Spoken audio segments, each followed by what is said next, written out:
Welcome back to the channel. This is Trendy Storm and you are watching first part of What If Naruto Had a Sexy Vampire Bodyguard. If you enjoy this video, please like, share and subscribe to the channel. Now wasting no more time, let's start the story. Naruto was practically bouncing around the hotel they were staying in when he exclaimed, "So, Arrow. Senin. What jutsu are you gonna teach me?" With excitement.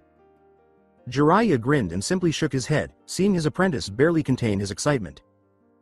They had started their training journey a little more than a week ago.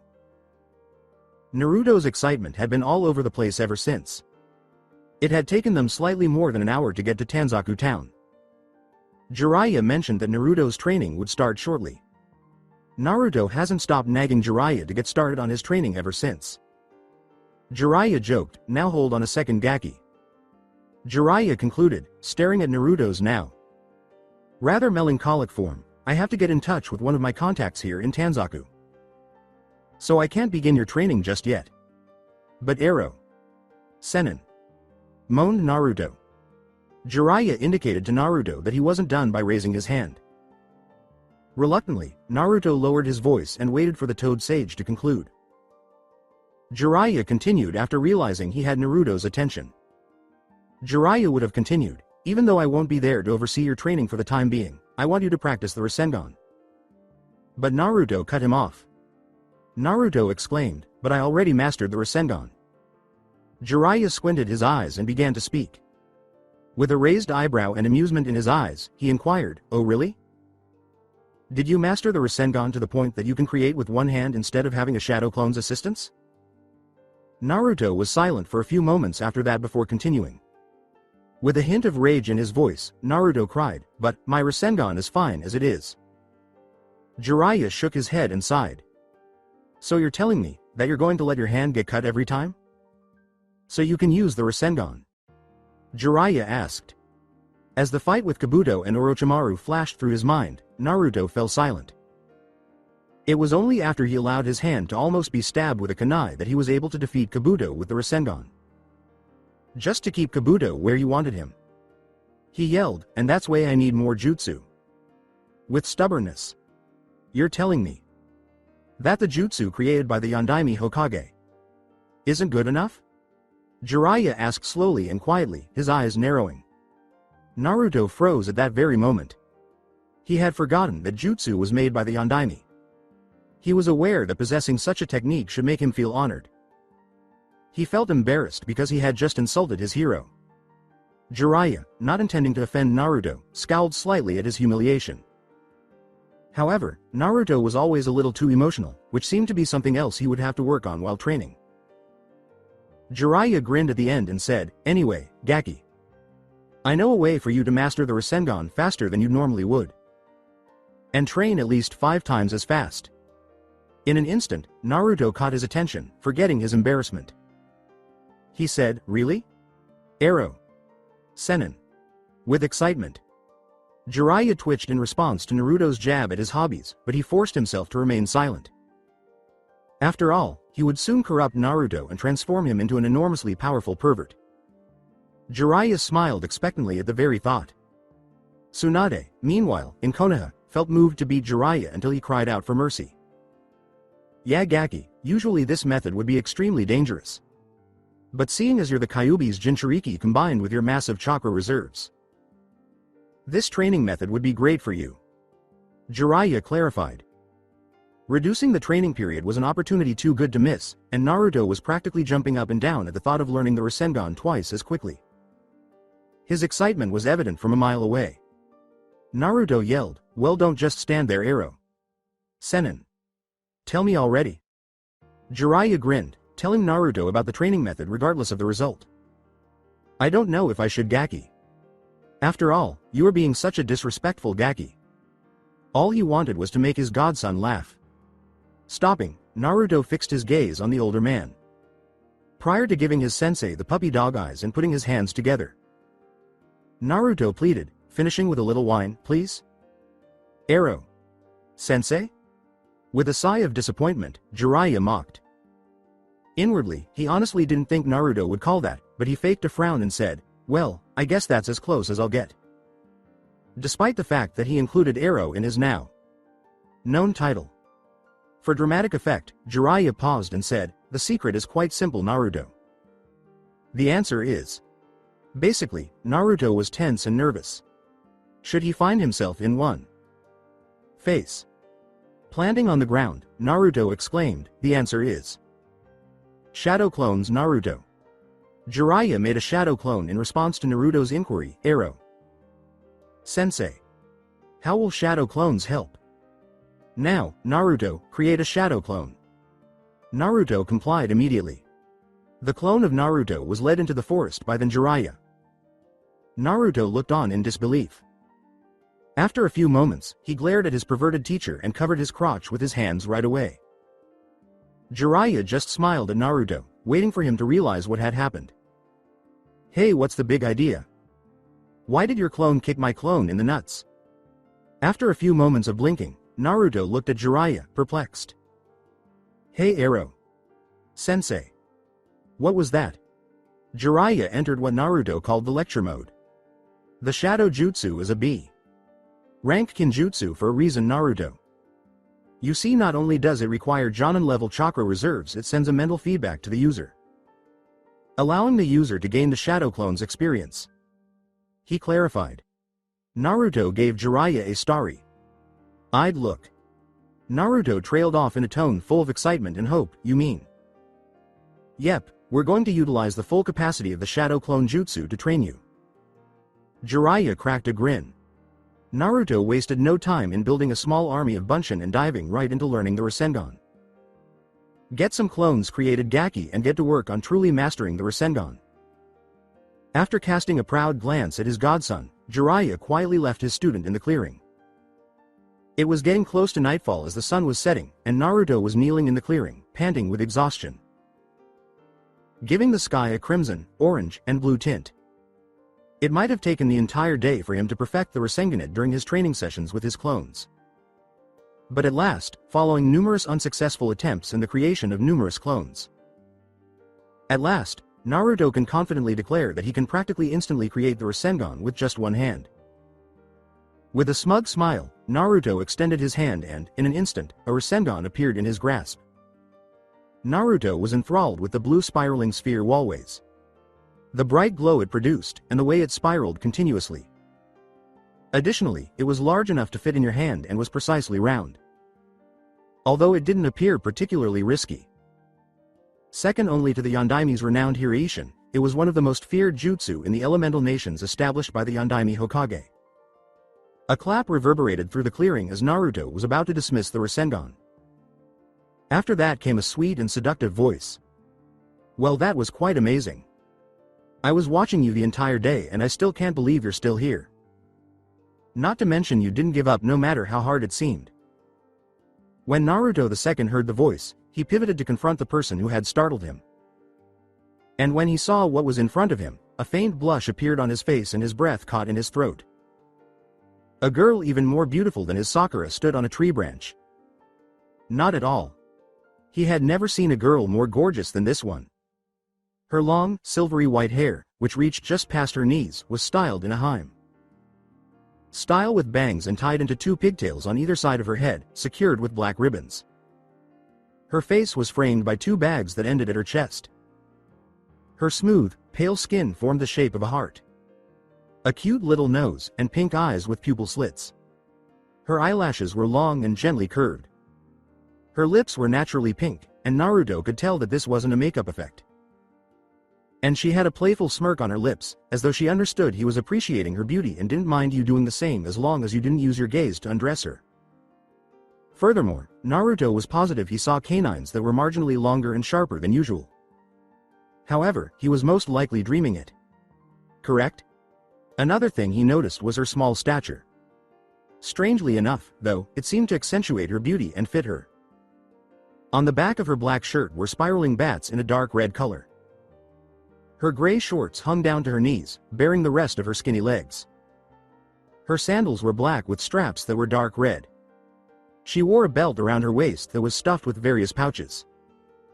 Though Naruto was unaware of what was inside, he surmised that it contained kunai and shurikens. At least in his opinion. After finishing his admiration of the girl's appearance, he merely gazed. With that playful smirk still on her face, the girl simply stared back. Soon, Naruto simply gestured at her with his finger and, with wide eyes, he yelled, "You were watching me the entire day."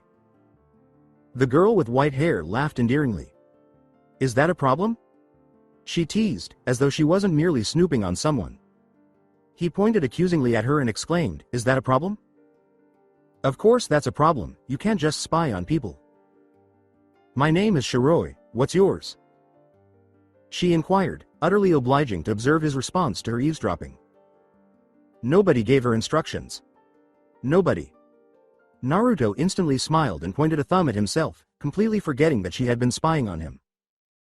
"My name is Uzumaki Naruto. Future Hokage of Konoha. Datbeo." Shiroi gave a slight tilt to her head. "Datbeo?" she asked, raising an elegant eyebrow. Sheepishly, Naruto scratched his head. He laughed sheepishly, "Sorry, it's a verbal tic." She blinked a few times before giggling, saying, "I think it's a little cute." At the conclusion, Naruto realized that he wasn't hallucinating this time. Her canines were actually longer and sharper than average. They resembled tiny fangs. Angsts. The thought of her biting someone with those made him shudder. Naruto suddenly sensed the Kyuubi's presence in the recesses of his consciousness. The Kyuubi muttered, "Tay, so she's one of that kind." "Kyuubi? What topic are you discussing?" With caution, Naruto asked. The Kyuubi argued over whether or not to divulge his knowledge to Naruto. The Kyuubi responded incoherently after a brief while, choosing to let his container figure out the rest. "I'll give you a warning, Gaki. Be careful with that blood. Sucker," Kyuubi said. He growled, then roared, retreating back into his cage to get more rest. "Now be gone and never bother me again unless you want me to tear the flesh from your bones, human," he exclaimed. With a wince, Naruto turned back to Shiroi after hearing the Kyuubi roar. When Kyuubi referred to her as a bloodsucker, what did he mean? With that sly smile still on her face, Shiroi asked, "So what's someone like you doing way out here?" Staring at her was Naruto. He said, "Training." In response. Once more, Shiroi arched an eyebrow. Before she reached into her pouch, she said, "Really? That's interesting." Was she going to attack Naruto? He tensed. Was she preparing to use a lethal weapon? Among everything he had anticipated, it surprised him that she took out a white handkerchief. What? Naruto asked, her eyes widening in bewilderment as she extended the handkerchief and allowed it to drop to the ground below her perch on the tree. He fixed her with his gaze, and she returned the favor by glaring at him. Once more, he cocked his head in perplexity. Shiroi let out a frustrated sigh. It is considered gentlemanlike when you pick up a girl's handkerchief. He deadpanned. Naruto gave an involuntary "oh" sound in comprehension and advanced toward the handkerchief. Never noticing Shiroi's smile spreading across her face, Naruto looked up the tree after picking up the handkerchief and getting ready to give it to Shiroi. The only issue was that she had vanished. He was hurled through the air before he could understand what had happened, and he landed hard on the ground. Naruto screamed, "Itai!" and winced as he felt a few of his bones break. But didn't need to worry because the Kyuubi had already begun to treat his wounds.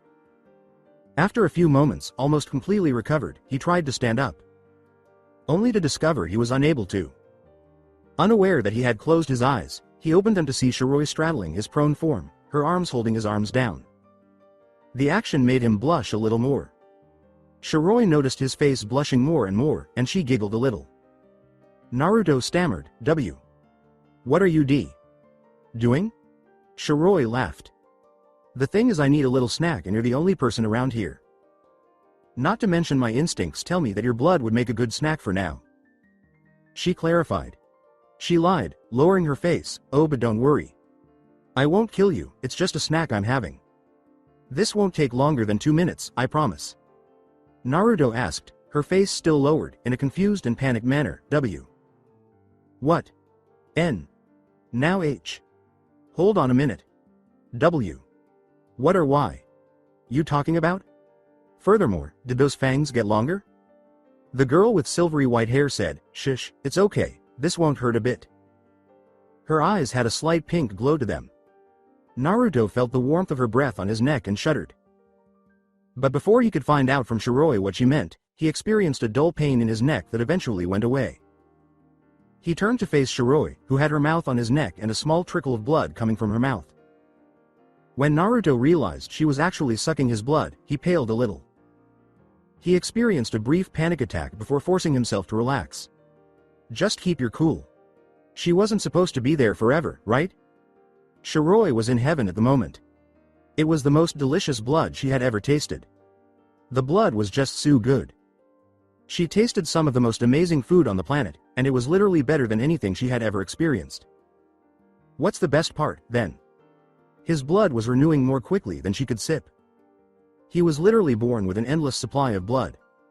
I can remain in this state indefinitely, she thought to herself. A feral gleam flashed into her eyes as they glazed over. Pressing herself against him, she tightened her grip on him. It was almost like she was attempting to become Naruto. And as he blushed profusely, Naruto observed in a perplexed manner. He was flushed to such a red shade Hinata would have been proud. Even so, he found the feral aspect to be a little unsettling. He merely hoped that she would quit quickly because it seemed likely that she was doing more than just sipping his blood. He was unaware of how accurate he was. With her mind still in its feral state, Shiroi was only thinking of one thing. She had a strong instinct to mark him as her mate. She knew she couldn't make him become hers, even though they insisted she do so. Although she was unsure of the reason behind her intuition telling her to mate with him, she was confident that her gut had always been correct. The best course of action for her would be to approach him and win his affection.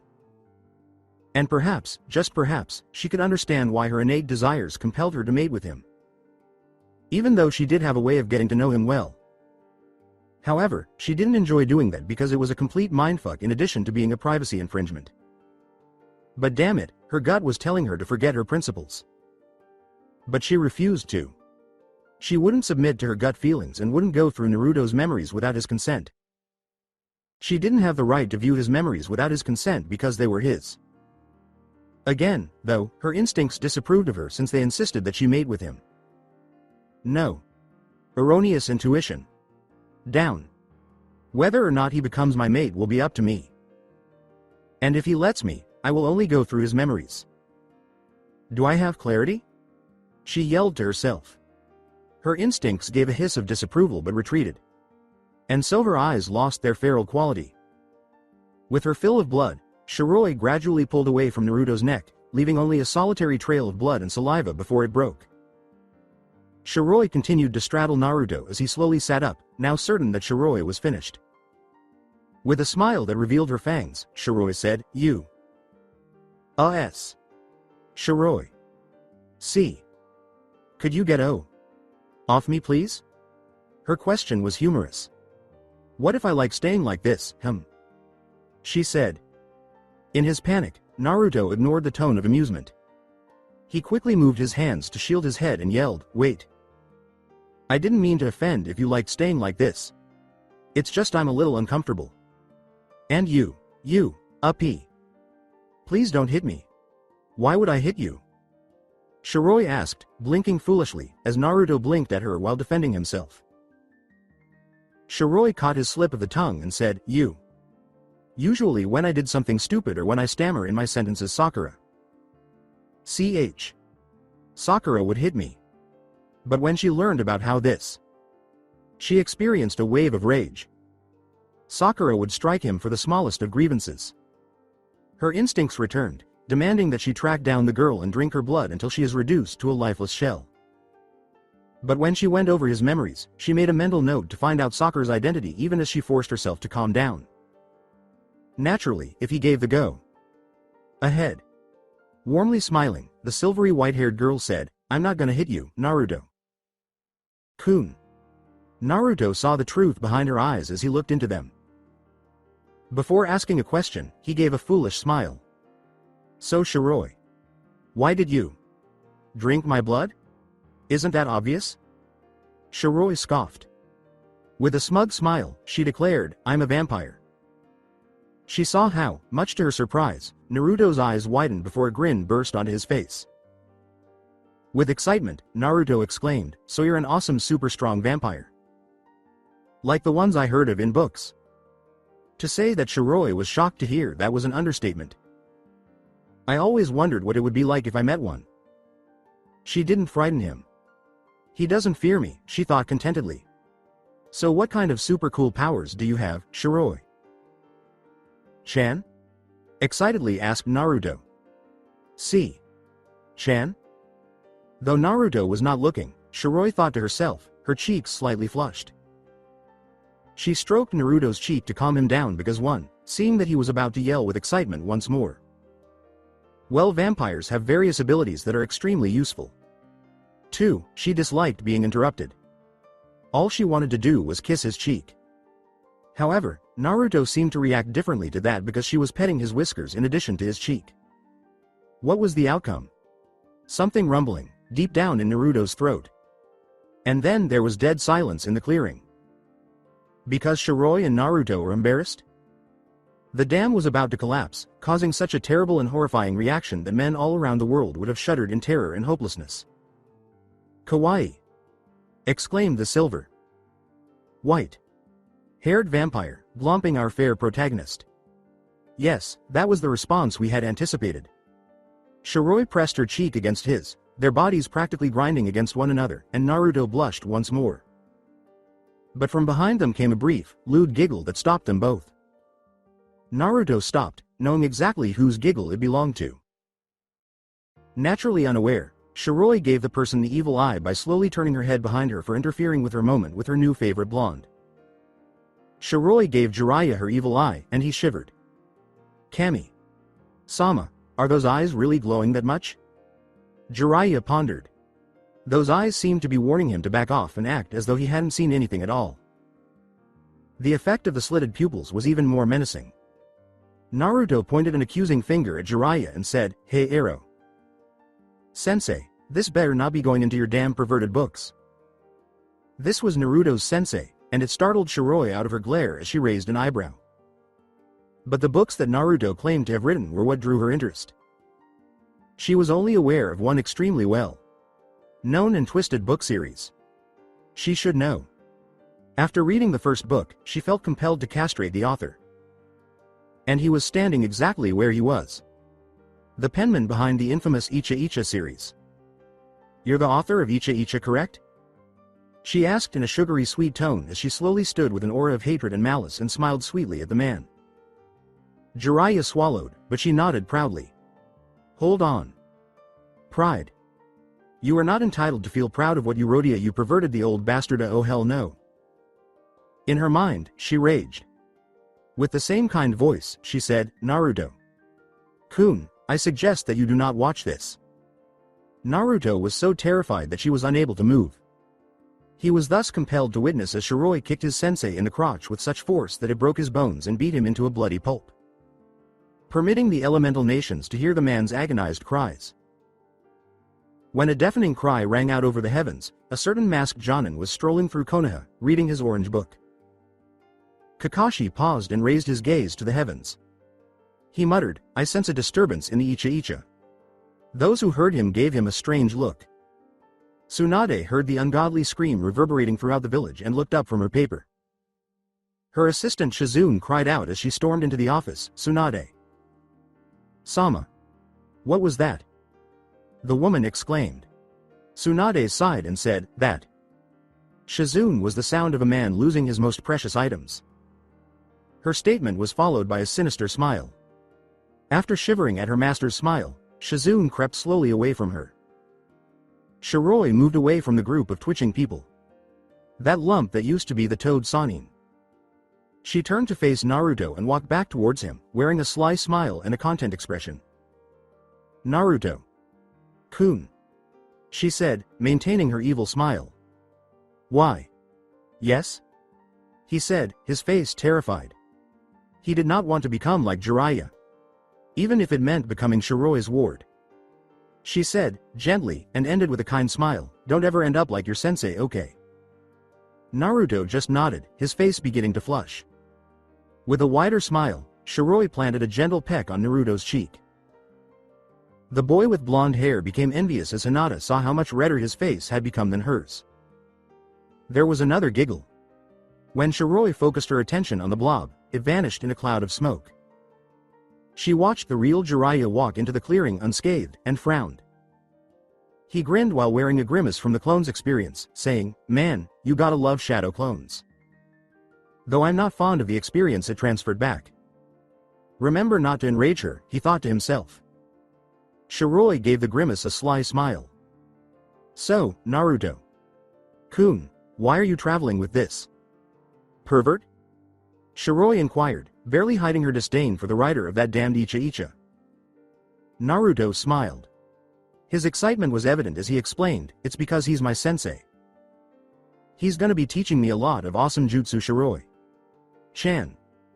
Jiraiya understood the meaning of Shiroi's glare when she saw it. It implied that she would castrate him if he attempted to corrupt Naruto and make him a pervert. He gave a disappointed sigh. All that preparation to change Naruto's corrupt behavior. Destroyed. He shed tears of anime inwardly. Shiroi experienced a wave of feminine rage upon witnessing Jiraiya's dejected expression. In fact, that pervert intended to try and corrupt her Naruto. When did Naruto become hers, exactly? It made no difference. For she found it endearing that he could be hers. And she would get what she wanted, goddammit. She would therefore obtain Naruto if that was her desire. She will make her move once she has won his heart. All she needed to do was wait. Jiraiya glanced at Naruto, and he smirked to himself, seeing the predatory gleam in her eyes. In addition to needing a girl in his life, Naruto also needed to move past Sakura, the other girl. Jiraiya thought Naruto shouldn't have paid attention to the girl with the pink hair. However, this girl. Perhaps she can divert Naruto's focus from Sakura. "Okay Gaki, you can hang out with your girlfriend another time. It's time to rest up in a hotel. Because we're leaving Tanzaku first thing tomorrow," Jiraiya said. The idea that Shiroi was his girlfriend made Naruto stutter. Why, after all, would a girl this gorgeous want to date him? The wandering thought brooded for a brief instant. Not that Shiroi refuted the girlfriend joke. Actually, it was the exact opposite. She discovered herself grinning predatorily at Naruto. Uzumaki Shiroi, It sounds good, she thought contentedly. Jiraiya turned to Shiroi and said, "Well, time to go Gaki." Jiraiya smiled, "I'm glad you kept my student company. Kami knows he needed it." With a slight tilt of her head, Shiroi wondered what he meant to say. With a hint of disappointment, Naruto said, "Okay, bye Shiroi-chan. It was nice meeting someone as awesome as you." Shiroi smiled. "Hey now, you didn't think you two were the only ones traveling the elemental nations, did you?" she asked facetiously. Before Naruto glanced at Jiraiya, the two exchanged glances. When he was secretly giddy with excitement at the thought of his student getting married to the girl with the silver hair, Jiraiya smirked with annoyance. "So how about joining us on our journey, Shiroi? Was that right?" inquired the white-haired toad Sanin. When Jiraiya asked, Shiroi nodded enthusiastically. Naruto exclaimed, "Then welcome aboard, Shiroi-chan." With excitement. Jiraiya muttered something like, "Inspiration for my next book," while Shiroi laughed. That caused Shiroi's eyebrow to twitch dangerously before she calmed down and followed the apprentice and Toad Sanin. Shiroi had joined the traveling duo more than 6 months ago. She also had to admit that, with their oddities and all, they were both funny and entertaining. She now realized the reason behind her intuition to mate with Naruto. Not just anyone could have his level of conviction, loyalty, resolve, courage, and bravery. He was literally the ideal partner, and as time went on, she began to fall in love with him. It was just a bonus that his blood tasted good. Even when Jiraiya asked him to perform an exercise that seemed impossible during training, he would initially complain but would eventually comply and complete the task without issue. And thanks to his training regimen, he was getting stronger at a startling rate. The Toad Sage made him work on chakra theory and control every day as he trained his body by conjuring up little armies of shadow clones. Additionally, he developed a pretty good body build as a result of his physical training. His muscles weren't excessively large or small. They were the ideal fusion of the two. Shiroi had to force herself not to jump the blonde before and after. Additionally, because of the way his hair had grown out, he had to maintain a low, spiky ponytail, similar to Jiraiya's, but much shorter. Unbeknownst to Naruto, he bore a striking resemblance to his father in his new appearance, with two bangs ending at his jawline. Jiraiya changed things up after following that routine for 3 months. While his clones worked on learning some wind-based ninjutsu that Jiraiya had acquired over his shinobi career, he taught him taijutsu stances and left him to practice and train on his own. After verifying Naruto's Shikara nature, they were shocked to discover that it was wind, a rarity in the land of fire. After that, all the young blonde needed to do was acquire some wind-based ninjutsu. Naruto has so far mastered 2 wind styles, Great Breakthrough and Air Bullet. He was getting there, but the others were taking longer. But as Jiraiya called, the real problem was freeing Naruto from his orange monstrosity. For nearly 2 days, Naruto steadfastly declined, until Shiroi made the decision to have a conversation with him about it. Unaware of what had happened, Jiraiya watched as Naruto returned, his face flushed and glazed, and Shiroi, on the other hand, looked pleased and smirked menacingly. Jiraiya recognized that look. It exuded satisfaction and victory. The blonde was made to try on a number of outfits, but only one of them seemed to fit. Nevertheless, Naruto chose apparel that he truly liked rather than items with orange themes. And they were taken aback by what Naruto chose. After having Naruto try it on, they both decided it was a great decision. The clothes he was wearing were not what one would typically see a shinobi wear, but then again, Naruto was never the same. So you can only imagine their shock when Naruto appears wearing his new robes. They were mostly colored gray. Naruto also opted to wear a dark orange scarf around his neck, and the robes included a gray-white fur padding on the left shoulder. The robes also featured the Konoha emblem and a tiny, ornate buckle that joined the belts that crossed over his chest in the shape of a diamond. In addition, the robes featured an inverted Konoha emblem at the top of the hood. There are also tiny patterns that seem to be imprinted on the gray robe fabric. Ezio's attire from Assassin's Creed Resurrection, with the exception that the Konoha symbol is where the assassin symbol should be and the scarf is dark orange. Additionally, Naruto had given up wearing his headband long ago after receiving his robes. He favored letting people know whose side he was on through the insignias on his robes. So, occasionally, his bangs dropped freely into his eyes, but Naruto didn't mind. Shiroi thought it made him look hotter than he actually was. Jiraiya and Shiroi concurred that Naruto looked great in the new look and that the outfit was perfect for him. Jiraiya was overall quite happy with Naruto's development. In his opinion, Naruto ought to be a low Jonin level. However, he will undoubtedly be high Jonin level due to experience.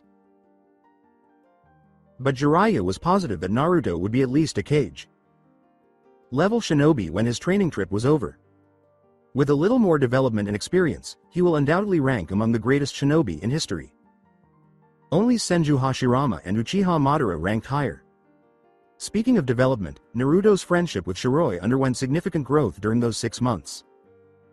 They were merely casual friends at first, but as time went on, they began to spend more time together. Getting to know one another and determining that their favorite pastime was to express their annoyance at Jiraiya whenever he was peering into the hot springs. After that, they started going on dates.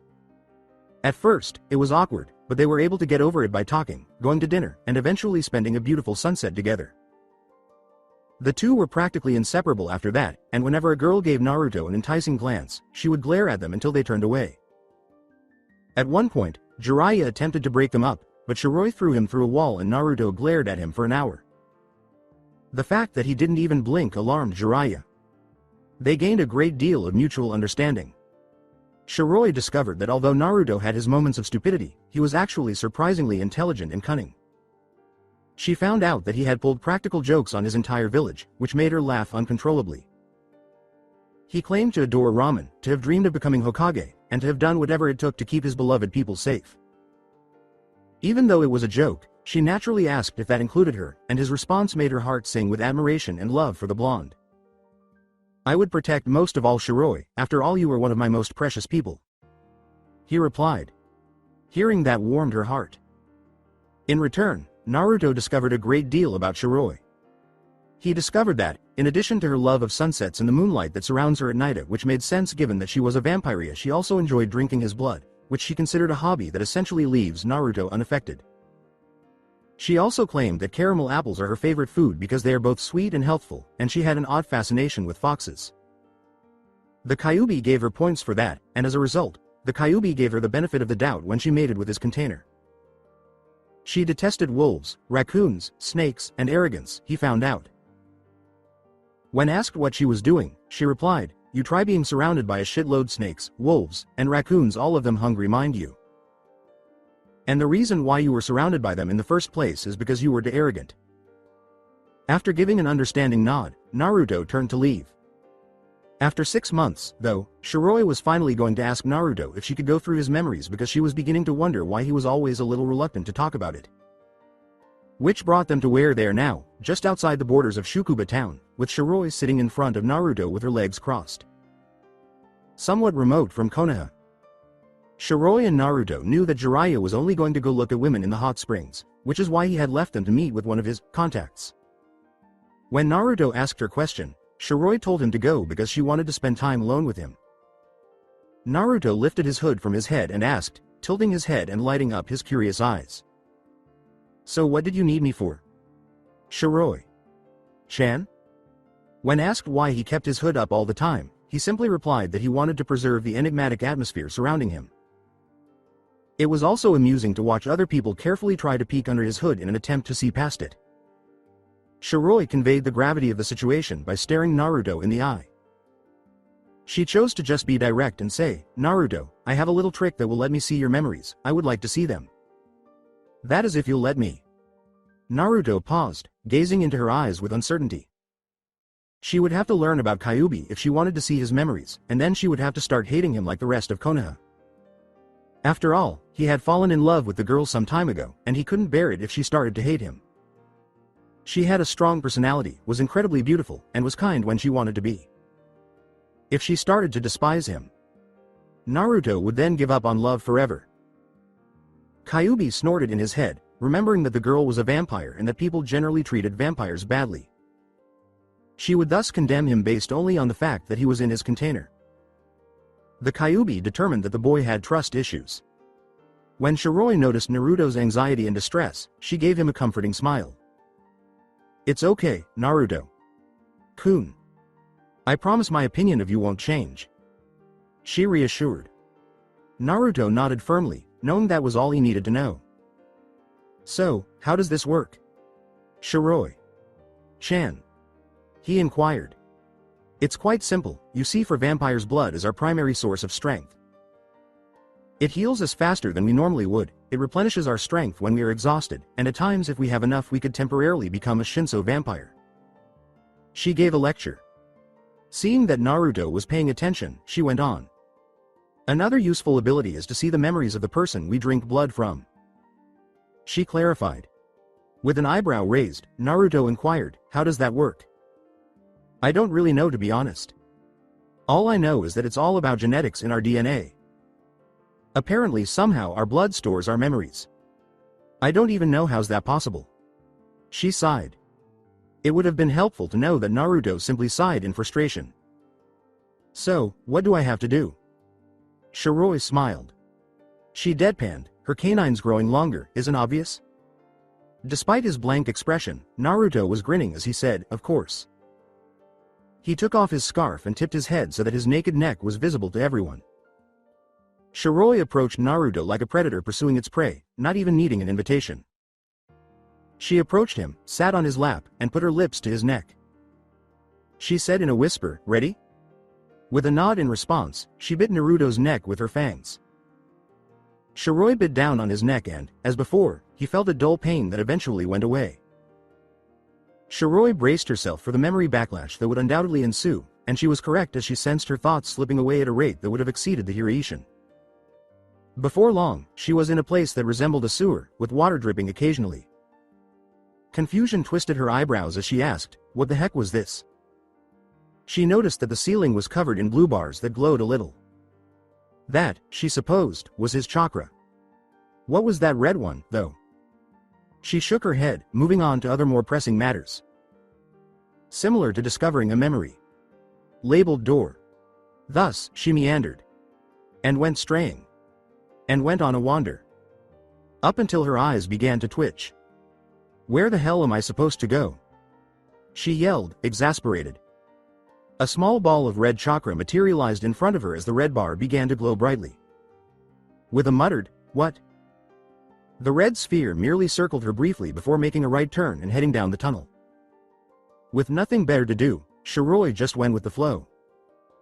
After tracking the odd little ball for innumerable seconds, she watched it come to a stop at a white door that had the word, "Memories," plated in gold. She cast a grateful glance at the small sphere. She saw as it returned to the red bar and was absorbed by it again, just like water. Glancing to the door, she inhaled deeply before going inside. She had dozens of screens inside. Before the tiny ball of red energy returned and centered itself over a tiny button that read, "Start at the bottom," she glanced around in confusion. She laughed and said, "You're really helpful, aren't you, little guy?" Before focusing on the button. After pressing the button, she watched Naruto's first 12 years of life, which caused her torment. She had no choice but to watch as food vendors violently and without hesitation threw him out of their establishments. At 5 years old, she saw him being thrown out of the orphanage. She observed the beatings he got for just casually strolling down the street, grinning a little. She saw as he attempted to play with other kids, only to have their parents yank them away and give him a hateful, contemptuous look. She paid close attention to every last detail, not skipping any. She observed both his joyful and depressing times. She kept an eye on everything, including his training excursion with Jiraiya. There was a strange quiet in the place when it was all over it. Shiroi's bangs obscured her eyes, and before long, she exuded an air of unadulterated hate and malice. Her head slowly raised, her slitted pink eyes glowing a dangerous shade of pink. Her pupils and iris vanished, leaving her dangerously glowing pink eyes. Her aura darkened. Kyuubi observed with curiosity as her aura grew even more sinister and malevolent than his. The Kyuubi would acknowledge that a slight chill was running down his spine if he were being completely honest with himself. But he didn't care. After all, he was the Biju King, damn it. He had no fears at all. He went back into his cage faster than he had come. Not because he felt threatened. It was a result of his boredom. Indeed. Indeed. Become bored. He didn't feel scared at all. With a slow, snarling expression, Shiroi vanished from the mindscape. It had only taken Naruto 2 minutes to notice Shiroi gradually separating from him. He was going to welcome her. That is, until he saw the savage snarl that emerged from her mouth as her fangs grew longer than before and a demeanor of ferocity and bloodlust burst from her body. Right now, everything about her shouted one thing. Rage. Pure, unadulterated anger and fury. There was a deep growl from her throat and a menacing glare toward Konoha. Naruto yelled, "Shiroi. Chan. Calm down. Kill, kill, kill," was the only idea running through Shiro's head. Her gut was demanding, pleading, begging. That she proceed to the grounds Konoha had prepared. Additionally to fucking burn it to the ground. Her eyes glowed dangerously brighter, and a fierce growl shot out of her mouth. Her head snapped in Naruto's direction as she felt something grab her hand. Only to watch as he gave her a comforting, worried squeeze on her hand. He said in a beseeching tone, "Shiroi. Chan. Please come back to me." Shiroi's features gradually reverted to their original state, including her pink iris and slitted pupils. Her canines grew back to their typical length, which was longer and more pointed. And her air of evil and ill will vanished. Even so, there was still a silent rage in her eyes. Softly, "Why don't you hate them?" she asked. "Why? Don't you hate them?" "If it were me, that village would have burned down long ago," she questioned in a bewildered and desperate tone. Naruto gave her a kind smile. "Because if I lash out and kill them, then I'm no better than them," he clarified. Shiroi gave him a silent, amazed look. "Do you recall when Ero Sensei spoke to us about hatred in this world?" Naruto started out. Shiroi nodded, recalling that exchange. Shiroi's eyes widened, but Naruto ignored it and went on, "My dream is to become Hokage, not only to earn my village's respect and recognition, but to protect those precious to me as well. Arrow. Sensei said that there was too much hatred in this. I want to do something about this hatred. I still want to become Hokage. But that can wait. My new dream is to rid the world of this hatred that has been brewing for a long time. It may seem impossible now, but I know true peace can be achieved. So if there is a such thing as true peace, then I'll seize it. Naruto grinned broadly. With mild interest, Kyuubi listened to Naruto's speech. Optimistic gaze? In his perspective. Naruto. Are you the elderly man Rakudo mentioned? The Kyuubi considered. Shiroi gazed in wonder and admiration at Naruto. This young man. No, this man was really unique. He was a gift from Kami Sama that nobody else could have taken for granted. She declared her love. The only man deserving of her mateship was this one. The only man she will ever genuinely love and the only one she would ever touch. Naruto. She uttered tenderly. Yes? He asked, his head cocked in perplexity. Before he could respond, Shiroi's delicate pink lips touched his. For an instant, his eyes grew wide, and then he leaned in to plant a kiss. As Shiroi straddled him and their tongues competed for supremacy, the kiss grew hotter. Shiroi ultimately prevailed because her wild instincts gave her the advantage she required. She got a little groan from Naruto as she excitedly examined every item in his mouth. 3 minutes later, she withdrew, leaving a trail of saliva behind her before it broke. Wow. Said Naruto. So. What does this make us? Shiroi. Chan? He inquired. She responded with joy, rubbing her cheek against his and rubbing her whiskers together. Lovers. When her hand on his whiskers began to feel good, Naruto could only purr in agreement. With his back to a tree, Jiraiya raised his head and appeared to be gazing up at the heavens. Kushina, Minato. If you were here, you would be so proud of your son, he thought with satisfaction and pride. The idea of seeing Shiroi and Naruto together in the act gave him a deviant look. But chose not to for his personal security. With pleasure, he started to consider what lesson he would teach Naruto next. Huh? Maybe I should teach him how to control the wind. In this manner, he can figure out how to finish the Rasengan. I will then instruct him in meditation. I'll let Pa go for sage training after that. After finishing his new training regimen for Naruto, his form vanished in a flash, determining it was best to let the newly formed couple enjoy their time together. And for the rest, he'll take some A or B ranked missions. Right now, Jiraiya was dealing with something really terrible, really scary, and if he keeps trying to talk his way out of it, maybe suicidal. You might wonder what Jiraiya could be doing that was so horrifying and terrifying. Well, the solution was really quite easy. No. We just became a couple. And now you want us to be separated for an entire month. Just for some stupid sage training. I refuse to allow it. The response, ladies and gentlemen, was a girl's feminine rage. Remember now that this was no ordinary girl. This girl was a superpowered vampire who could easily take down an average person. It makes sense that killing shinobi would be more difficult in this situation. Given that shinobi appear to defy reason. I mean, these guys really do defy logic. I mean, resurrecting the dead. Oh what? O_O. You may be wondering why Shiroi was upset at this point. Oh, how simple the answer was again. Shall we begin at the beginning? Once Jiraiya had left Shiroi and Naruto alone to spend time together. As he put it, though, all he wanted was for his pupil to grow up and get over his virginity already. Nevertheless, to get back on track, and shame on you, Jiraiya, for your impure thoughts, he invoked the elder sage toad Fukasaku, or Pa as he called him. He invoked the elder toad sage after he finished peeking on some hot springs. And Jiraiya went right to work, telling him that he wanted to teach Naruto the senjutsu chakra. Naturally, that is, once he had mastered wind manipulation training. And he was confident that Naruto would become an expert at wind manipulation soon because of the way he used shadow clones. No more than 2 months. This sparked a brief debate about whether Naruto was prepared for sage training. After debating for several hours, Pa decided that if he thought Naruto worthy, he would teach him the ways of the sage. Subsequently, the father just disappeared in a puff of smoke. Then Jiraiya made the decision to check in with his new girlfriend and student. He giggled perversely at what he saw when he arrived at the location where he had left them. "Hi there. Don't look at Jiraiya that way. If you saw your student and his girlfriend cuddling while they slept, you would probably laugh too. And by cuddles, I don't mean the typical kind.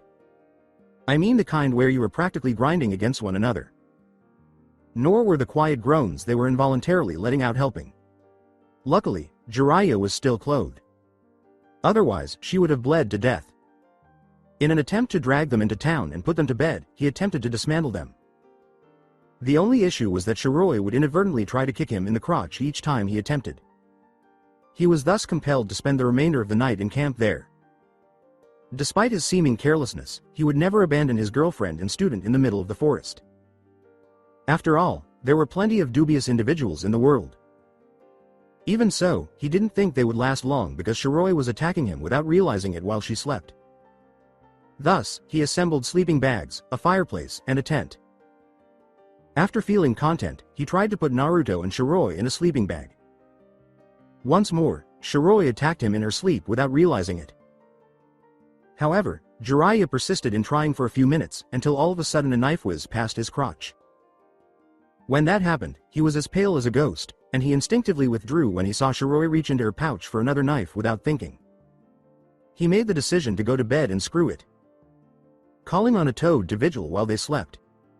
Following that, he had hazy dreams about women, sake, and hot springs. He woke up feeling rejuvenated the next morning. Stepping out of the tent, he was met with the sight of Naruto and Shiroi groggily waking up, understandably with some aching in their backs from sleeping on the ground. There was no need to worry, though, as Shiroi's own vampire healing factor kicked in and Kyuubi began healing Naruto's back. Then came the grumbling in every one of their stomachs, indicating that breakfast was time. Shiri's claimed, however, that she was not a lady and that, should that occur, her stomach did not rumble. Being the gentleman that he was, Jiraiya set about making some clones to go hunting for meat while he prepared the fire using a small fire-style jutsu. His clones returned a few minutes later carrying some deer and a couple dead rabbits. Breakfast was a quiet affair with the occasional small talk after they had cooked the meat. Kyuubi was secretly hopping with delight at the thought of his container eating rabbits. Shiroi was still eating, taking her time with her meal, while Jiraiya had finished and Naruto had just finished. Jiraiya started outlining his new Naruto training schedule. They would begin by reviewing the lessons he had learned over the previous 6 months, and conclude with a few more lessons in the mastery of the current wind jutsu he had taught him. After that, they might finish the Rasengan and start manipulating his wind. Jiraiya clarified that the Rasengan was an unfinished jutsu because the Yondaime intended to give it an elemental affinity when Naruto questioned what he meant by that. Naruto was ecstatic about the idea of finishing the Rasengan. They would then instruct him in the practice of meditation. Jiraiya gave a brief explanation of why he would need it when asked. After that, he would send him to start his sage training at Mount Myoboku for a few months. At this point, Shiroi had just finished her breakfast and was savoring her food rather than listening to the conversation. But as Jiraiya was finishing up, she mentioned something about sage training. Thinking Shiroi had overheard the entire exchange, Jiraiya promptly replied that he was sending Naruto to Mount Myoboku for a few months to start his sage training when she questioned what he meant by that. Which caused Shiroi to respond almost immediately. "No. We just became a couple. And now you want us to be separated for an entire month. Just for some stupid sage training. I refuse to allow it." This resulted in Jiraiya trying to talk his way out of this predicament while also dodging a variety of objects that were thrown at him. Fearing Shiroi's wrath, Naruto started to shiver. The Kyuubi felt the same way. Rather than being terrified, the Kyuubi was. Be cautious. Yes, the word is cautious. Wait, Shiroi. Stop throwing things for a minute and let me explain. Holy shit, was that a cow? Jiraiya yelled. The cow moaned as it shot through the air, moo. How in the world did she get a cow? Answering that question will only make us more confused than we already are. Please don't. Jiraiya opened his mouth to continue, but Shiroi's most dreaded weapon caused his eyes to widen with sheer terror. The skillet. The ultimate tool of a female vengeance. Jiraiya let out a childlike cry as the frying shot in all directions, making the Yondaime green with envy. The frying pan slammed into Jiraiya's face in slow motion. The blow was so strong that Jiraiya had to do cartwheels in midair as time seemed to stop for a split second before continuing on quickly.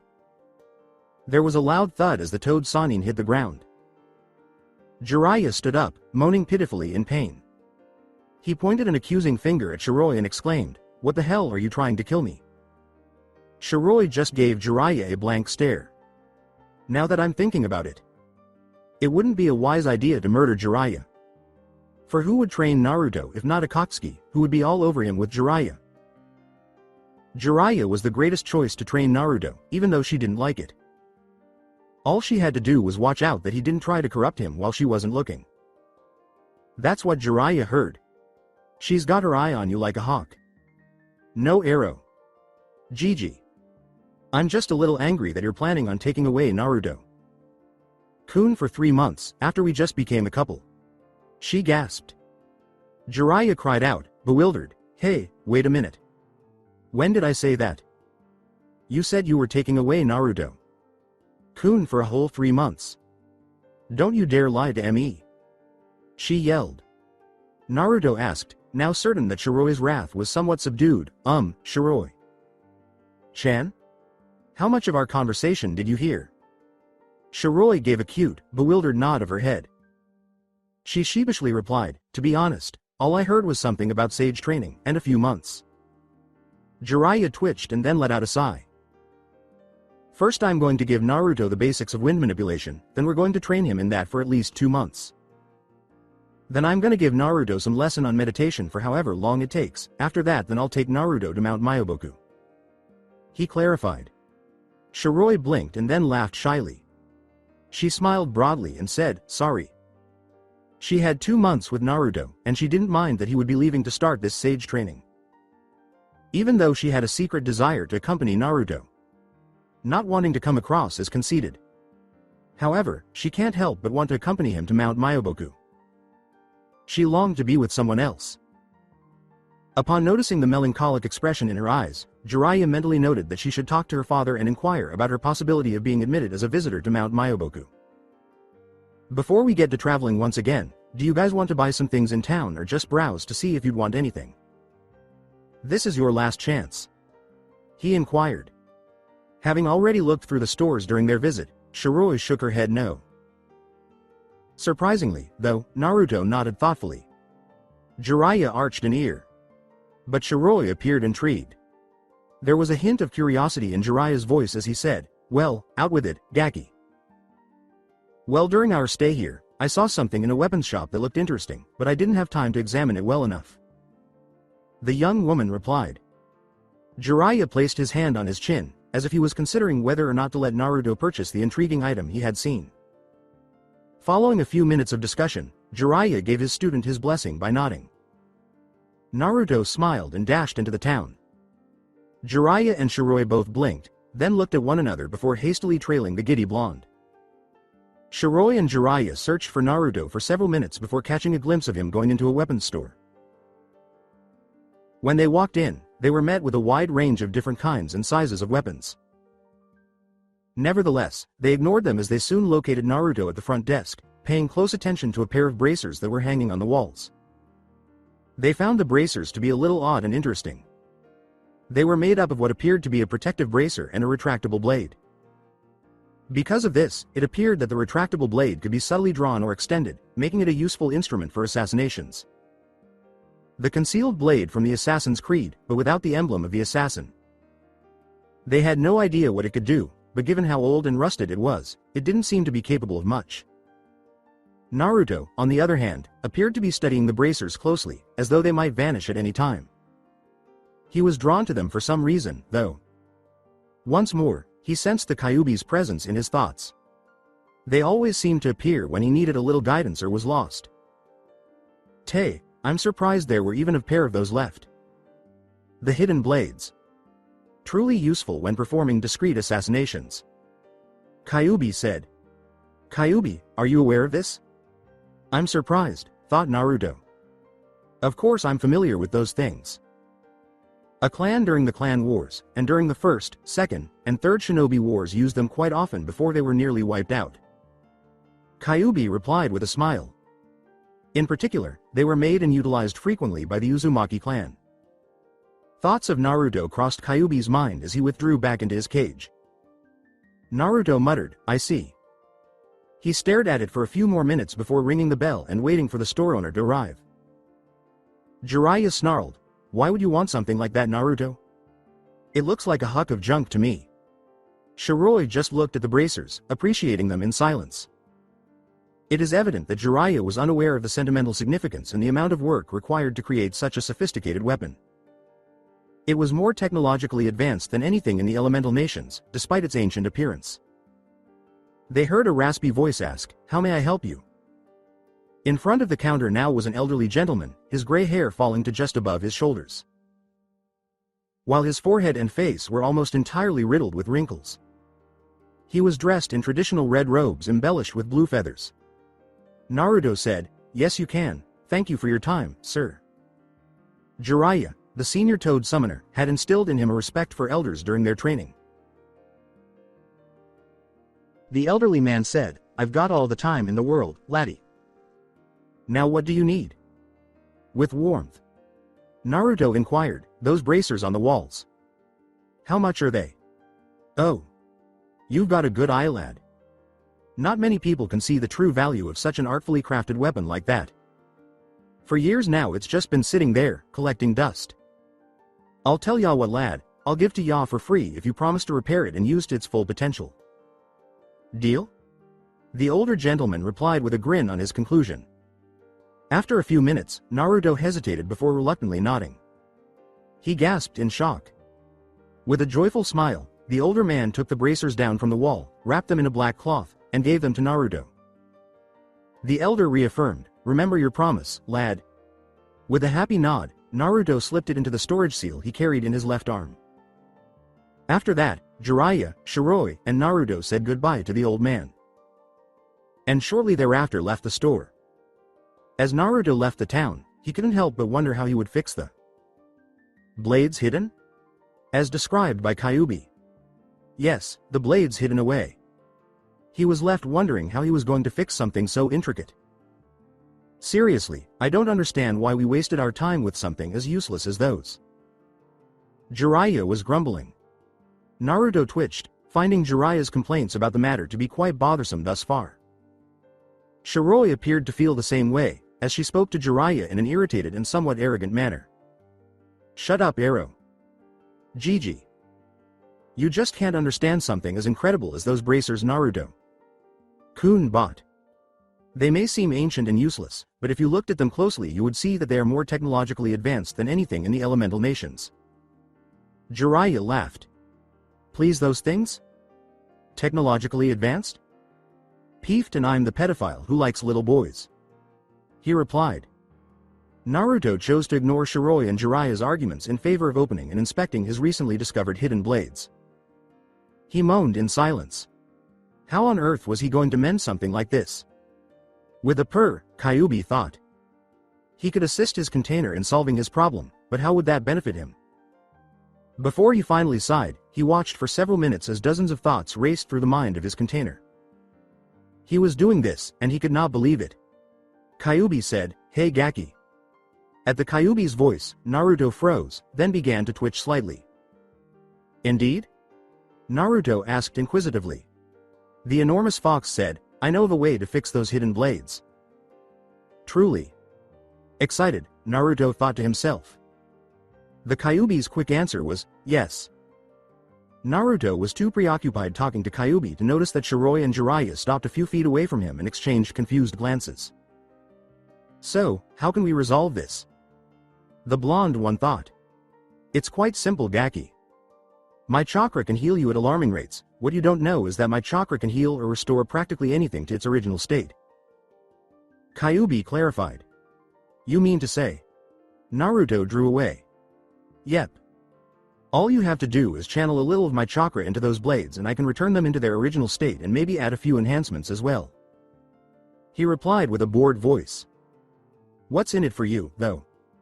With suspicion, Naruto inquired. "You are my container. And as my container, you represent me. So if you are seen as weak, then I am seen as weak. And I refuse to let that become a reality.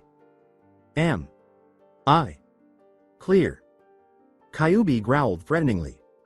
Without noticing, Naruto nodded, and was met with strange looks from Shiroi and Jiraiya for it. Kyuubi smiled. Excellent. Now just channel my chakra into the hidden blades and let me do the rest, he said. Naruto channeled a small amount of the Kyuubi's chakra into the bracers without any delay. As he was about to chastise him for acting recklessly, Jiraiya's eyes grew wide at Shiroi's expression of amazement. Jiraiya looked at the Naruto bracers with an eyebrow raised. And the sight of it made his jaw drop. For the bracers, it seemed like time was turning backwards. Shiny new metal was being replaced with areas of broken, dusty, and rusted metal that needed repair. The retractable blades' points and edges both regained their sharpness after losing their jagged ends. The bracers finally appeared as though they had never been broken after a few more moments of this. But everyone saw that there was a new addition to it. A large orange furred 9-tailed fox with a snarling smile on its face was perched atop the bracers, its 9 tails encircling the owner's arm as if to shield it. Naruto put them on in a hurry. And he picked up on an odd detail. Feeling the bracer. More robust than any metal he'd laid eyes on or touched. He flicked his wrists in an experimental manner.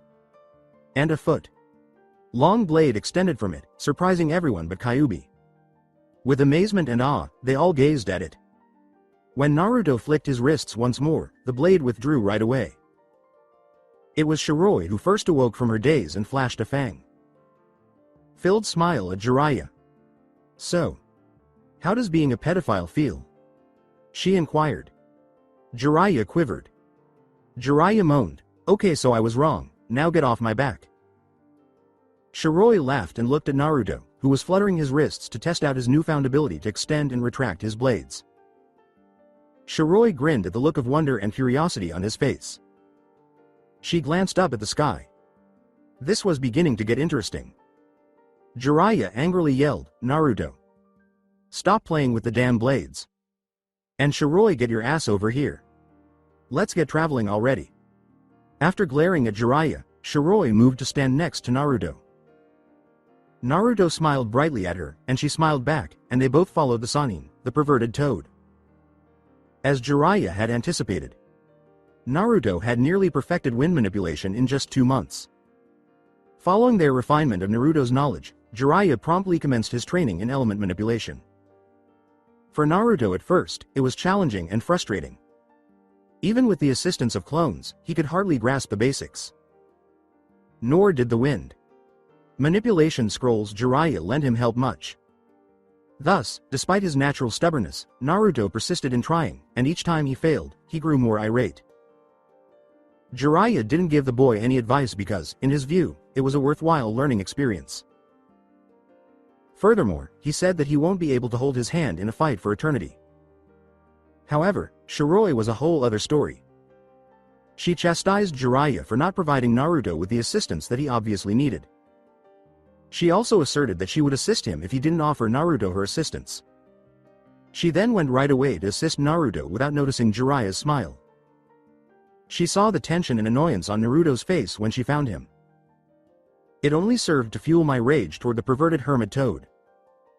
But she forced herself to let go of her rage and concentrated on how she could assist Naruto instead. She grabbed Naruto's hands and made him sit down as soon as she saw he was going to try again. As she started massaging his shoulders, Naruto gave her a bewildered look.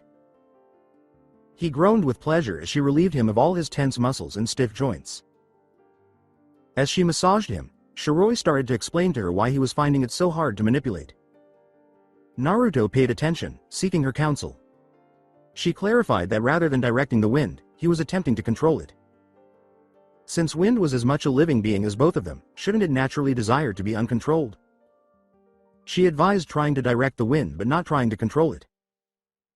That is exactly what Naruto did, and much to his astonishment and Shiroi's delight, he was able to use wind chakra to successfully break a leaf in half. Naruto instantly had a radiant smile on his face. He then kissed Shiroi deeply and thanked her several times. Waving him off, Shiroi expressed her happiness to assist. She did, however, think that perhaps she ought to assist him more frequently if all she would get in return would be a kiss. Naturally unaware, Naruto stated he had no issue with it if that was what she desired. With a mischievous smirk, Shiroi asked why the girl would want that when she could have kisses from him whenever she wanted and for a long time. Furthermore, Naruto blushed brightly at the way she said it, her predatory, hungry grin lighting up his face. After that, all that was left to do was assemble a small clone army and get to work. He had almost mastered wind chakra after 2 months. Though it was presumably good enough, he was still not where Jiraiya wanted him to be.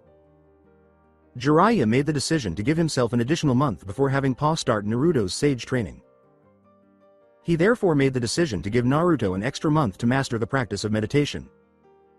Naruto, though, deserved a day's rest for now. For this reason, Jiraiya was exploring the little town while Naruto was currently in a hot spring. Most likely trying to find a brothel. Sat in the hot spring, Naruto sighed with contentment. Naruto was certain that these things were a blessing for all shinobi. Ultimately, a shinobi's work was not simple. Most people believe that a shinobi's life consisted solely of training and completing missions to earn money for the village and to gain prestige. But Naruto understood that was not the nature of a shinobi. Their homes were guarded by shinobi. For the benefit of the village, they trained so they would be able to defend it in the event of an attack. Additionally, shinobi took on missions from different customers so they could see the outside world of the village. The purpose of missions was to inform them of what they needed to protect the village from. They were to demonstrate to other shinobi that the world wasn't entirely black and white, but rather had some gray areas in the middle. And in this world, that shade of gray is almost unheard of. Naruto was unsure about his allegiance. Since there are no white people in a shinobi's career, he wasn't in the white area. Given that he would never do such horrible things to others, he wasn't in the black area. Perhaps he was more in line with the white, but he was still part of the gray. He dismissed such thoughts, saying that he wasn't supposed to be thinking about them. He might as well start relaxing now that he was supposed to. He thought his perverted teacher had come back when he heard the hot springs door open. Imagine his surprise, then, when he turned around and saw a naked Shiroi with only a towel covering her body in front of him. The way her pale skin seemed to shine against the water, and how her wet form seemed to glisten, made him blush brightly. Her normally pigtail style silvery white hair was loose and cascading down her back. Made her appear even more stunning in his opinion. And lastly, her pink, slitted eyes.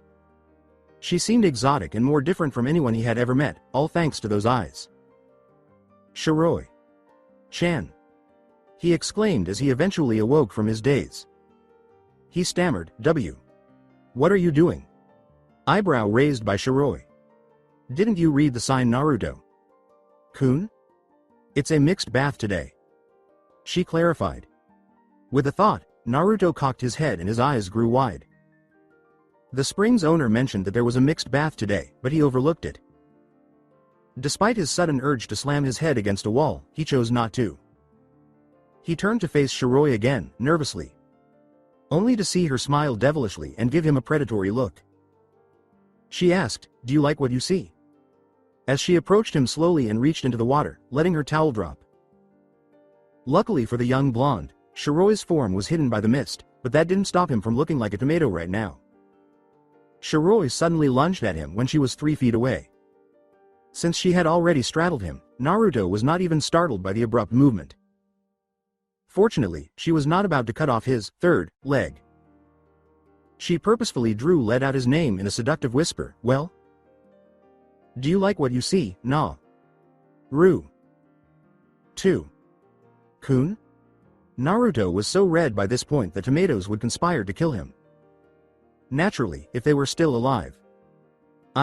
His mind was racing with so much information that he was unable to formulate a response.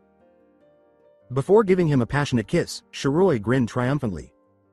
Before Naruto's mind went blank, he instinctively deepened the kiss. "Hey Gaki, I'm back." Jiraiya started to say, but stopped when he saw what was happening. It took him a few moments to realize what he was actually seeing. In the hot spring, Naruto and Shiroi were having a nude sexual encounter. Naruto and Shiroi. In the thermal spring. Having sex. Nude. Flying back outside the spring, he had an epic nosebleed. He grinned and thought, My student has finally grown into a man, before slipping into a blissful state of unconsciousness. Once more within the spring. Gradually separating from Shiroi, Naruto asked, "Did you hear something?" In a daze. Before he pulled her in for another kiss, her tongue was already squeezing into his mouth as she whispered, "I didn't hear a thing." She won't get very far with her actions.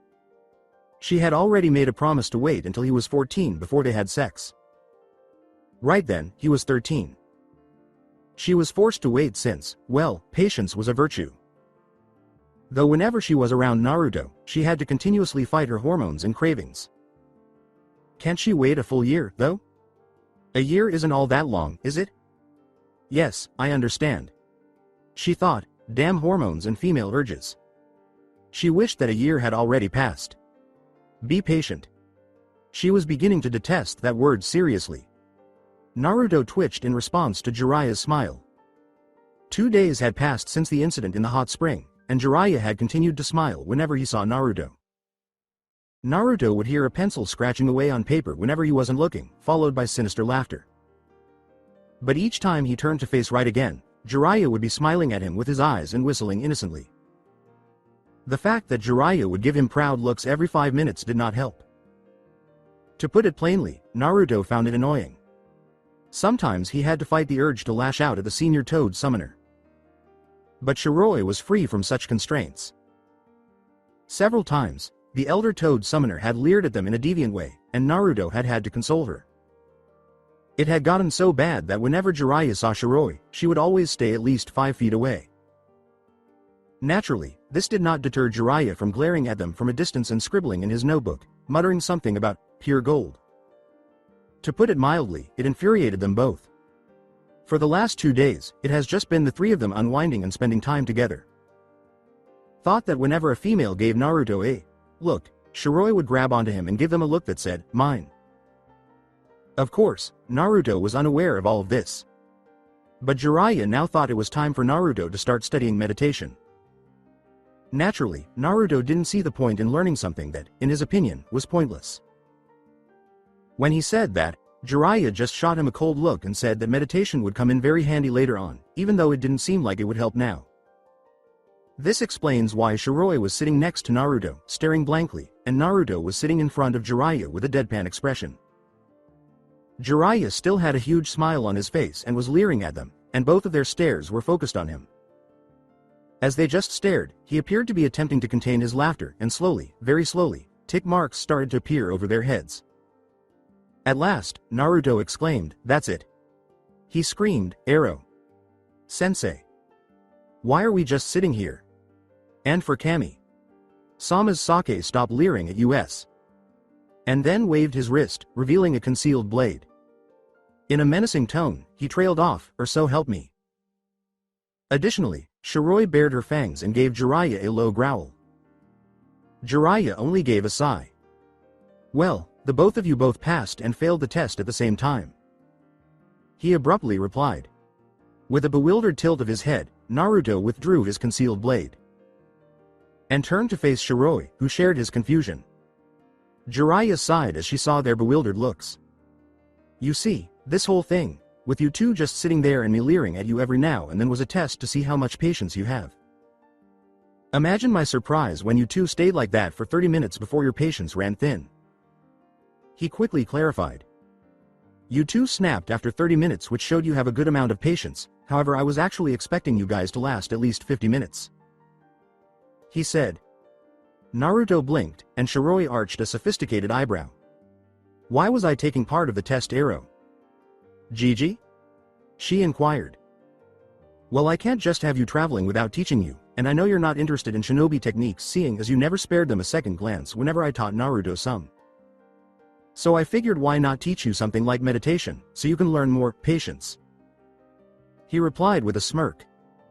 Shiroi tensed up and then gave Jiraiya a low, growling growl. There was a subliminal message in the way he phrased patience. How long had he known, she thought, that she was keeping herself from jumping her blonde lover? She twitched. With reluctance, she nodded. She truly did require more self-control. Even now, she can feel her body aching, pleading, and insisting that she leave the blonde and act like an adult. After observing her hesitant nod, Jiraiya smiled comfortingly at her and turned to face his apprentice. He started, then took out a blank sheet of paper and said, "However, before we take our meditation more seriously, I want you to channel your chakra into this paper." Naruto cut him off, saying, "But I thought we already knew what my chakra nature was." Jiraiya glared at Naruto for interjecting, but when he felt another glare coming at him, he shuddered. When he turned to face Shiroi, he saw that she was frowning and staring at him blankly. Jiraiya sensed the dark glare she was giving him despite her expression being blank. He shot Naruto a quick, amiable glance, and felt the glare instantly disappear. There were moments when that girl was too possessive of the blonde, so he sighed inwardly in relief. Naruto's expression was bewildered as he said, "Yes, Naruto, your chakra nature is wind. However, this is a different sheet of paper, this will tell us your second chakra nature." With a sigh, Jiraiya started to explain. "You didn't think shinobi had one chakra affinity, did you? Most jonin have a second affinity. Some, if they are lucky, have three, but that's mostly Kekkei Genkei users." With a "oh" of comprehension, Naruto took the paper and silently channeled his chakra into it. It took a moment for the paper to suddenly become completely saturated with water. In a quiet whisper, Jiraiya said, "Well, wind and water, huh? Interesting combination. Well, work on your second affinity during meditation, you'll just create some clones while you and Shiroi meditate with me," he replied. With Shiroi sitting right next to him, Naruto quickly made some clones and had them practice some water exercises at a fair distance away before he sat back down. Jiraiya grinned to herself. Even though Shiroi might be a little too possessive, Naruto was probably experiencing something new at the time. Jiraiya sensed that Shiroi would be more attentive to Naruto. It demonstrated how much Shiroi cherished Naruto, which was good for Naruto. He shook off such thoughts and gave them quick instructions on the proper way to meditate. After that, the three of them closed their eyes and exhaled deeply. They soon attained a state of self-awareness in which their gentle breathing was the only sound audible. When Shiroi opened her eyes, she saw that she was still in the same sewer where she had seen memories of Naruto. She glanced around, wondering what she was doing in this place. Suddenly, she felt a tug and started to gently float off the ground, heading toward one of Naruto's darkest mental regions. A few moments later, she walked into a large room. She was drawn to the enormous cage, though, because it appeared to have a lock with the kanji character for seal on it. A set of crimson red eyes with narrowed pupils slowly opened. She was in the presence of something that made her breath catch in her throat. "Kyuubi," she mutely said. The Kyuubi gave her a quick look before his demonic voice resounded throughout the room. He growled softly and said, "Do you know why I called you here, girl?" Shiroi shook her head stupidly, thinking only of the reason she had come here in the first place. As he spoke, Kyuubi appeared to sense her thoughts. The nine-tailed beast explained, "The last time you were in here, I made it so that I could call upon you in here whenever I please." "That answers that," Shiroi swallowed. She questioned, "Why? Did you call me here?" Head lowering, Kyuubi stood at Shiroi's eye level. "I find myself curious about something, so I decided to indulge in my curiosity," he replied. He went on, seeing that Shiroi was waiting for more clarification. "You see, you found out about me being inside Naruto a good while, yet your attitude towards him hasn't changed at all. If anything, you seem to love him more. Why is that?" he inquired. Shiroi gave a quiet smile. Kyuubi snorted, an act for which Shiroi glared at him. "Why wouldn't I love him? Naruto is such a great person. Though he may have his moments of stupidity at times, he is different from any other person in the world. His smile is enough to brighten anyone's day. He is truly one of a kind. And I will love him eternally. I will accept all of him, even you," she concluded. "And what of those who hurt him before, and those who are hunting him, and others like him?" Kyuubi raised an eyebrow. The moment Kyuubi finished speaking, Shiroi's aura of evil and malice abruptly burst from her form. She raised her head slowly, and the slits in her eyes grew thinner and more demonic, her eyes glowing pink in a menacing way. Her eyes were so full of hate and blazing, intense rage that Kyuubi felt a tiny chill go up his spine. "Not at all. It was not a fear. Yes, it was. Use caution. I warn you to beware. Kyuubi had no fears whatsoever. Shiroi took a long time to respond to his question, but when she did, her tone was so icy and hateful that it could have frozen hell. I will make them suffer. I will show them true suffering, and when they are on their knees begging, pleading, crying, and broken beyond comprehension. Only then will I kill them. Only then will I end their suffering. Whether they be friend, ally, or enemy. Anyone who harms my Naruto shall receive no mercy. She spoke menacingly. Not only was Kyuubi astounded by her words, but her aura astounded him as well. She had never given Naruto a precise indication of her power in the whole time he had known her. But as of right now, in this instant, he is aware of her true strength at this point. Although she possessed the same strength as the Gobi, Kyuubi was taken aback by the way her aura seemed. Her aura was almost blacker than his, and it was also more menacing and malevolent than.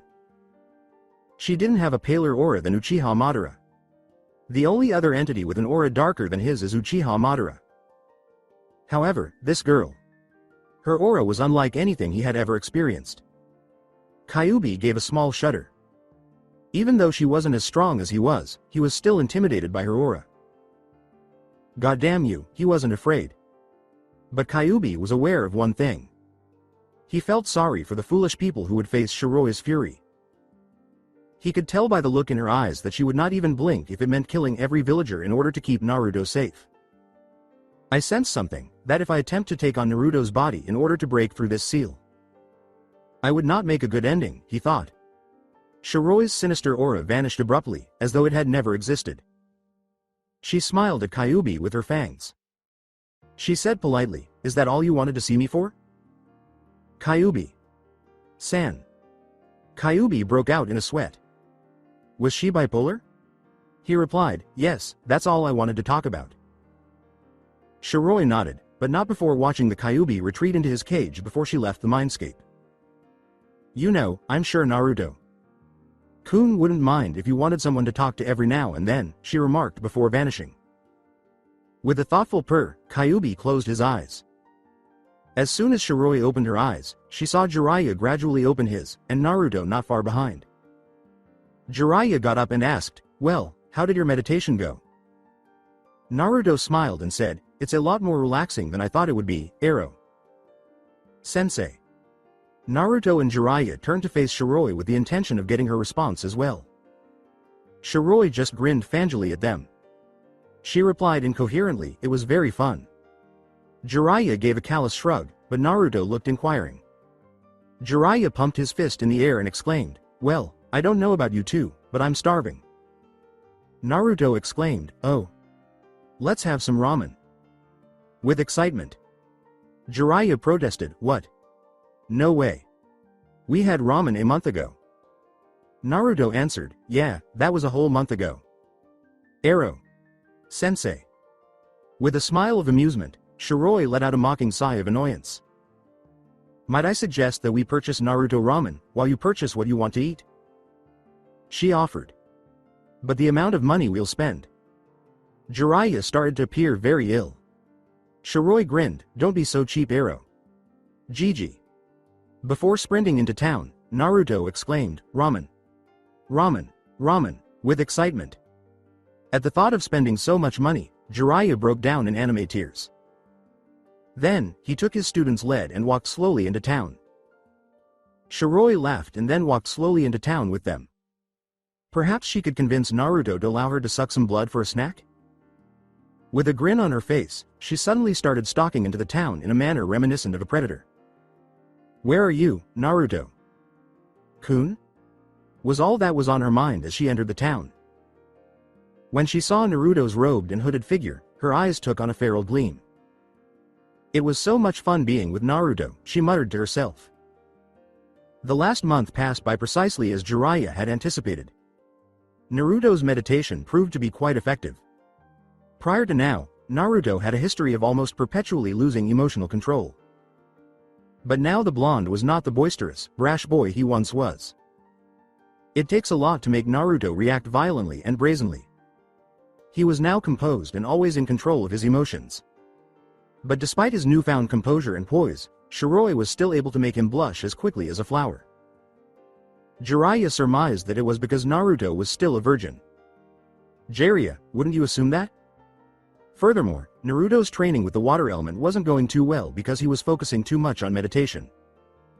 Jiraiya suggested that Naruto practice his second affinity more frequently. However, Naruto, known for being stubborn, said he would concentrate on it whenever he felt like it. Naturally, Shiroi didn't think Naruto was right this time, so she made him train harder in his second affinity. Reluctantly, wanting to avoid incurring Shiroi's wrath, Naruto made more clones to train in his water element. He learned a few water jutsu, including water style, storm upheaval, water style, water dragon, and water style, water prison, after dedicating more time to honing his water element. A jutsu that Jiraiya thought fit Naruto. Before going on to learn more of them, he had mastered 2 of them and was presently working on the final one. The meditation was a blessing for Shiroi. She had previously been on the verge of literally jumping the blonde in broad daylight. She could now confidently state, though, that her lust for the blonde had been somewhat subdued. Even so, she continued to be attracted to the blonde, sometimes giving Naruto a feral glance when he wasn't looking. Jiraiya saw clearly, but remained silent. But Jiraiya only had a week before he had to call Fukasaku, so he was still trying to make up his mind. What would he do with a whole week on his hands? Hold on. Perhaps it was time to share his family's story with Naruto. He was referring to the Uzumaki clan, not the Yondaime, as he intended to inform Naruto following senjutsu training. Who knows? Perhaps they ought to stop by the Uzu ruins. You should give it a try. He stood up and went to sign Naruto's chakra. And lo and behold, there he was, chatting with Shiroi. With a sigh, he took a seat and looked at them both gravely. When Naruto and Shiroi saw his serious expression, they both abruptly stopped talking and turned to face him. There was a tense silence for a few minutes, and then Naruto was the first to speak. Ero. Sensei. What's wrong? Jiraiya gave a deep sigh. Naruto. I have not been entirely honest with you. He replied. Shiroi and Naruto looked at one another before Shiroi started talking. What do you mean, Ero? Gigi. Naruto. I guess I should begin with a woman named Uzumaki Kushina. Your mother, he replied. Before giving Jiraiya a look that said, continue, Naruto stiffened, and Shiroi looked interested. Your mother was a part of the Uzumaki clan of Uzumaki. Not only was she a part of the clan, she was also the heiress of the clan. The Uzumaki clan were allied to Konoha since the beginning of shinobi villages. He started. The Shodem Hokage had a wife in Uzumaki Mito, Kushina's aunt. The Uzumaki clan was one of the most feared clans in the entire world. Because of their sealing methods. No one could match their seals, even the Uchiha clan were cautious of making enemies with the Uzumakis. Jiraiya continued as he observed Naruto strangely keep the symbol on the back of the jackets that Konoha has as a symbol of friendship between the 2 villages. During the Third Shinobi War, in a combined effort, Iwa, Kumo, and joined together to destroy and ravage the entire village, and the Uzumaki clan were scattered across the elemental nations. Your mother had already been in Konoha at the time. However, that's a story for another time. As Naruto was about to speak, Jiraiya said, the reason I'm telling you this is because I'm planning on making a trip to Uzu, and since that is where your family's home is located, I thought you and Shiroi would like to come. Who knows, you might find something useful there. He concluded. After a few minutes of silence, Naruto nodded his head. Shiroi nodded in agreement, expressing a desire to see Naruto's family's house. With a smile on his face, Jiraiya got up and started packing his gear into his scroll, then Naruto and Shiroi. Let's get moving. The Uzu is in the land of water, it'll take us at least 3 days to get there at full speed. He replied. Naruto nodded, as did Shiroi, and all 3 of them vanished in an instant, leaving a cloud of dust in their wake. It had taken them 3 days to get to Uzu at full speed, as Jiraiya had said. The trip was fairly interesting, although a few bandits made an idiotic attempt to rob them. But they quickly got through with them. They discovered that the bandits were causing some inconvenience to the locals when they stopped for a brief rest in a town. They therefore enjoyed knowing that they had benefited the town. However, as they were about to depart, Jiraiya picked up on one thing. There was no sign of Naruto. Upon hearing that he could lose both her lover and his student, Shiroi became enraged instantly. But before things got out of hand, Naruto appeared out of nowhere and inquired as to what was wrong. They gave a brief explanation of the lost thought. Raising an eyebrow, Naruto explained that he was simply passing by the fruit vendor there. He made a quick move to return to the fruit vendor. To the surprise of both Jiraiya and Shiroi, Naruto appeared to blend in with the throng. It seemed as though he hadn't even arrived. In actuality, they would have completely lost sight of Naruto if Jiraiya hadn't channeled chakra into his eyes to improve vision and Shiroi hadn't retained his scent. Jiraiya accosted Naruto right away, questioning how he was able to come out of the crowd. Despite saying he had no idea how he did it, Naruto claimed to have just done it. Similar to intuition, Jiraiya declared right away that it was a useful spy tactic since, in such a way, he could blend in with the crowd, making it simple to overhear different conversations. It was called perfect blending by Shiroi. The Kyuubi was chuckling to himself because that was another ability of the ancient Uzumaki that was lost when the clan wars started. However, Kyuubi couldn't help but wonder if Naruto would find that sword since they were traveling to Uzumaki. The only sword that is rumored to be capable of harming a Biju and possibly stronger than Orochimaru's Kusanagi. Kyuubi was aware that many swordsmen would both fear and respect Naruto if he were to find that sword. The Kyuubi was happy about that since it would make his container famous for even owning the blade. They eventually arrived in front of Uzumaki's main gate after making multiple stops in various towns, mostly because Jiraiya wanted to peep on some hot springs, but Shiroi threatened to castrate him if he did. With a mixture of anticipation and uncertainty, Naruto peered at the gate. While Jiraiya put his hand on Naruto's shoulder and silently offered support, Shiroi took his hand gently and smiled reassuringly. Naruto smiled gratefully at them both before opening the gate. The blood seal on the gate also glowed brilliantly before becoming dull, and the gate opened by itself to let them in.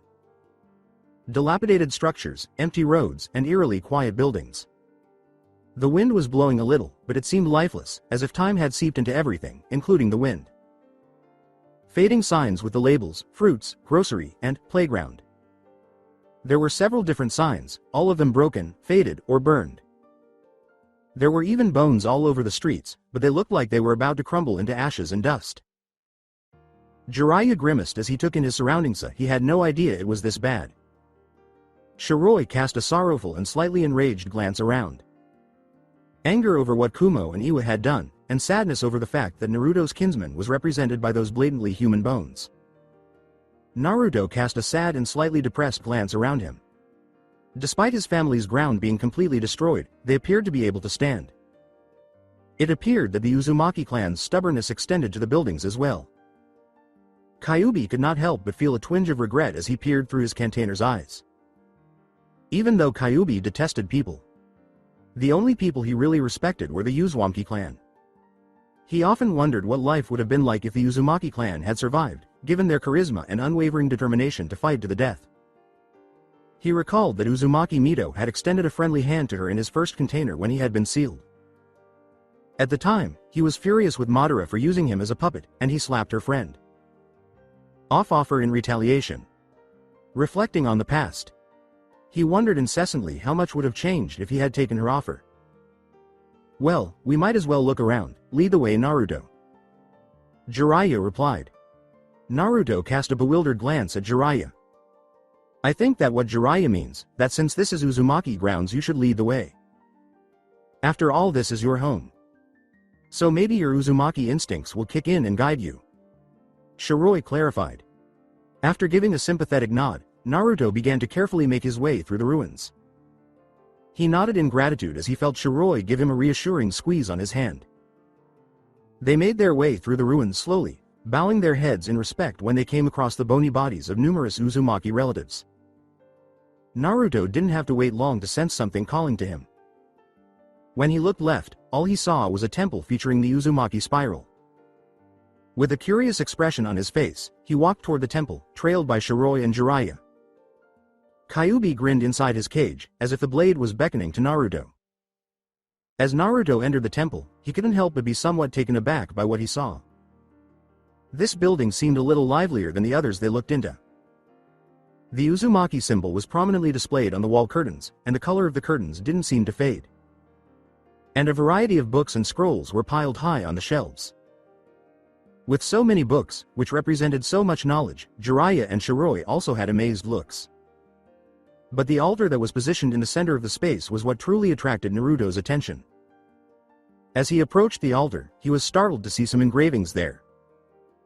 Naruto repeated the inscriptions on the altar, saying, "You who the blade calls out to, you are now the head of the Uzumaki clan. Take the blade of the eagle and blessed by the one with 9 tails and show the world the Uzumaki will never die out." What does the term, blade of the eagle, mean? Shiro questioned.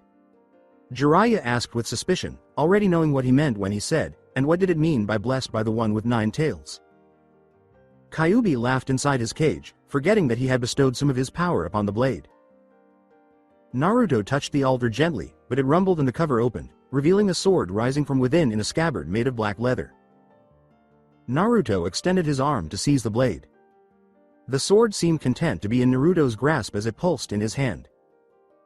With their breath caught in their throats, Shiro and Jiraiya observed as Naruto carefully took the sword from its sheath. The sword was made of a silvery, smooth metal. Its pommel resembled an eagle's head, and its crossguard was fashioned like an eagle's wings. In addition, the hilt of the sword was wrapped in sturdy, dark brown leather that was comfortable to hold.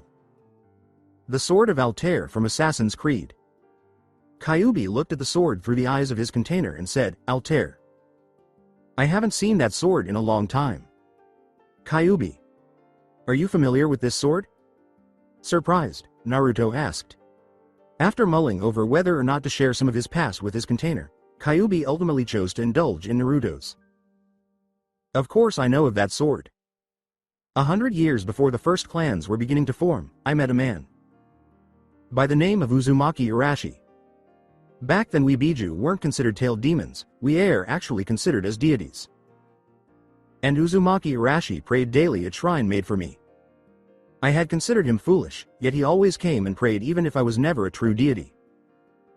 When the clans were forming, Urashi knew it would lead to war eventually, so in order to protect his family he forged the sword Altair."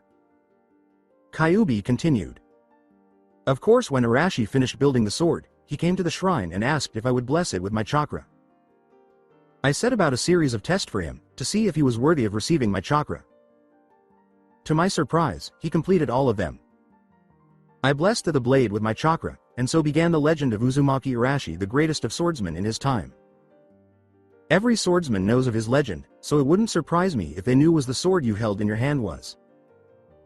Kyuubi concluded. "How about the method of forging it? This blade has a feeling of more powerful than anything I've ever experienced. Why does it appear to be so joyful?" Naruto inquired. "The blade is forged from the strongest of all metal that has long since disappeared from this world. That sword is probably the only thing made of that metal. The metal's name is adamantium. It was an indestructible before it mysteriously disappeared from this world. Because it was made from the strongest of all metals, the blade would never dull for at least 2,000 years. And since I blessed the blade with my chakra," Kyuubi continued, "Naruto realized, the blade will never rust, dull, or succumb to the aging process of time." Kyuubi gave a contented nod. "That's right, and as for why the blade seems happy, well, I may have given it a little sentience when I blessed it with my chakra." "What are you trying to say?" the fair-haired Uzumaki inquired. "I mean that the sword, despite having a little sentience, won't have a true mind to be able to contact you, however it will display some type of sentience now and then. Such as whenever you're training with it, it will telepathically teach you how to wield by communicating with you through your instincts. Another example would be that it won't let anyone but you pick it up. And a final example would that if you try to seal it in a scroll, it will send a pulse wave of sadness. Just see what I mean, and tell if it would like to be sealed." Kyuubi first clarified, and then gave the final order. "Alright, so what?" Not quite understanding what Kyuubi meant, Naruto thought. Thus, "Would you rather be sealed in a scroll, Altair?" Feeling foolish for questioning a sword, Naruto inquired. With melancholy, Altair throbbed within Naruto's grasp. Naruto's eyes grew a little wider. The sword. No, Altair was actually half alive. The blonde thought, "It's okay, Altair, I won't seal you in a scroll." She grinned slightly. At the words of his new wielder, Altair pulsed with satisfaction. After carefully resheathing Altair, Naruto strapped him into his belt and left him hovering there by his side. With satisfaction, Altair pulsed at being at his new wielder's side. Kyuubi. I appreciate you giving me this Altair explanation. Naruto thought, if you hadn't, I probably would have sealed him in a scroll. Don't misunderstand me, Naruto. I only assisted you because I was bored. That and I was really getting tired of hearing the water running in piece of shit sewer you call a mind, seriously. I've known rats with better minds than this, so that does that say about you? Kyuubi laughed. Naruto sighed, his eyebrow twitching with annoyance. Yes, nothing about the Kyuubi has changed. Jiraiya gave Naruto a swift flick to the forehead and exclaimed, "Hey Earth," to Naruto. You there? He could feel Shiroi's piercing gaze immediately, but he chose to ignore it. Even so, he shuddered a little. Holding his forehead, Naruto exclaimed, "You didn't have to flick my forehead, arrow. Sensei. I've been calling you for about 5 minutes, Gaki. And only just now you acknowledge me." Jiraiya yelled. After glaring at Jiraiya, Naruto briefly described his exchange with the Kyuubi. Reactions were not all the same. Jiraiya appeared both surprised and shocked to realize that the Biju were revered as gods a very long time ago. It was genuinely something that nobody was aware of at the moment. The sword, too. Although he was aware of the fabled blade Altair, it was astonishing to witness the blade that outperforms the Kusanagi and is rumored to be capable of harming Biju. It's really amazing to consider that the Kyuubi contributed to the creation of the blade. In the meantime, Shiroi was wearing a curious and content expression. Interest stemming from the things that Sword has probably witnessed over the years. And joy since Naruto couldn't use the blade against him. Ultimately, if it is indeed a weapon with some degree of sentience, then only Naruto would be able to use it. The mere notion of certain. She was enraged by Bastard's use of Altair against her blonde lover. In a royal manner.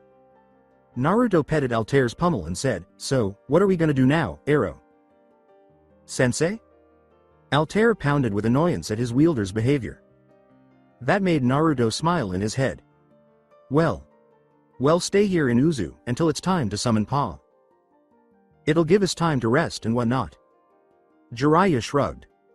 After giving a nod, Naruto started to remove Altair's scabbard. Before heading off to find the ideal clearing, Naruto remarked, "It'll give me time to train with Altair." Shiroi just followed Naruto to watch him train since he had nothing better to do. Jiraiya blinked 3 times in quick succession. He complained, "Why does it feel like I was forgotten?" And then he went to follow his pupil. Their stay in Uzumaki had been quite interesting over the past few days. Jiraiya was bored because there were no hot springs nearby for her to use. For his books, conduct research. Decided to simply stroll through the village. Considering how heavily bombed out the places he entered were, it was an error on his part. I refer to extremely dangerous traps as ones that will literally have you hitting bricks with a stick. Jiraiya was still in disbelief that the stone head carving of a bird had almost crushed him. When the traditional arrows shooting out of walls trap almost stripped him of his manhood, he promptly returned to their campsite. The only issue was that they were too near his manhood. He made the decision to never, ever again meander through the village. After learning what had happened to Jiraiya, Shiroi laughed uncontrollably. However, she eventually collected herself and chose to stay close to Naruto because it appeared the village wasn't out to get him. Furthermore, it provided her with a reason to stay by her blonde lover's side.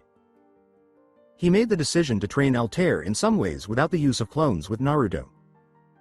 He desired to complete this self-imposed task without the assistance of his clones. So he used the blade for training.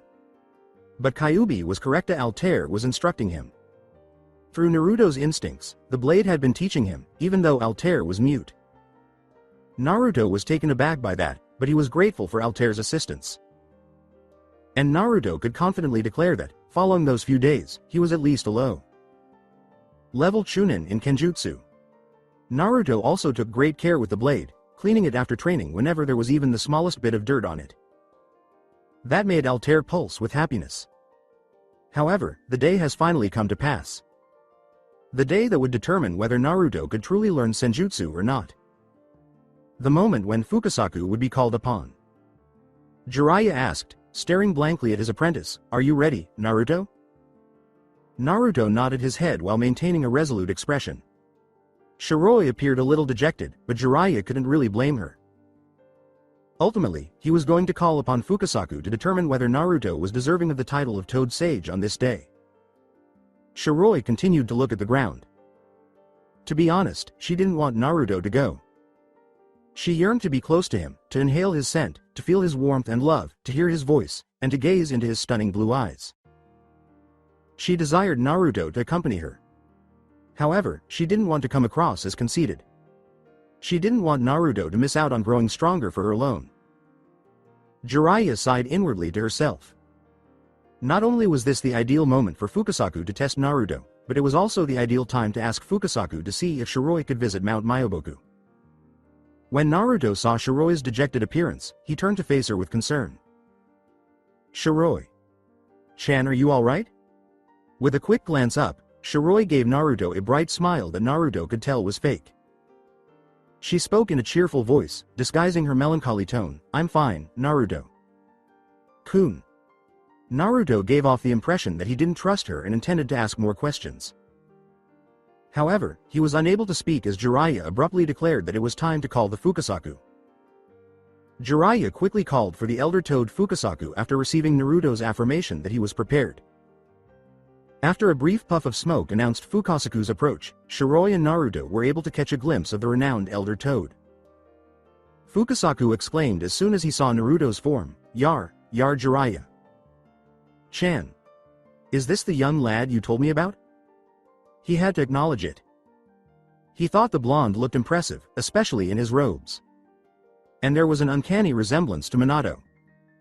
Fukasaku, who was closely observing Naruto, said, "You know Naruto-chan, you look an awful lot like the Yondaime."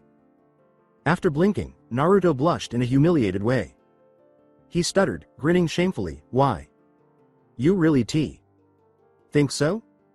He had always looked up to the Yondaime, so learning that he looked like the Yondaime made him feel both happy and a little ashamed.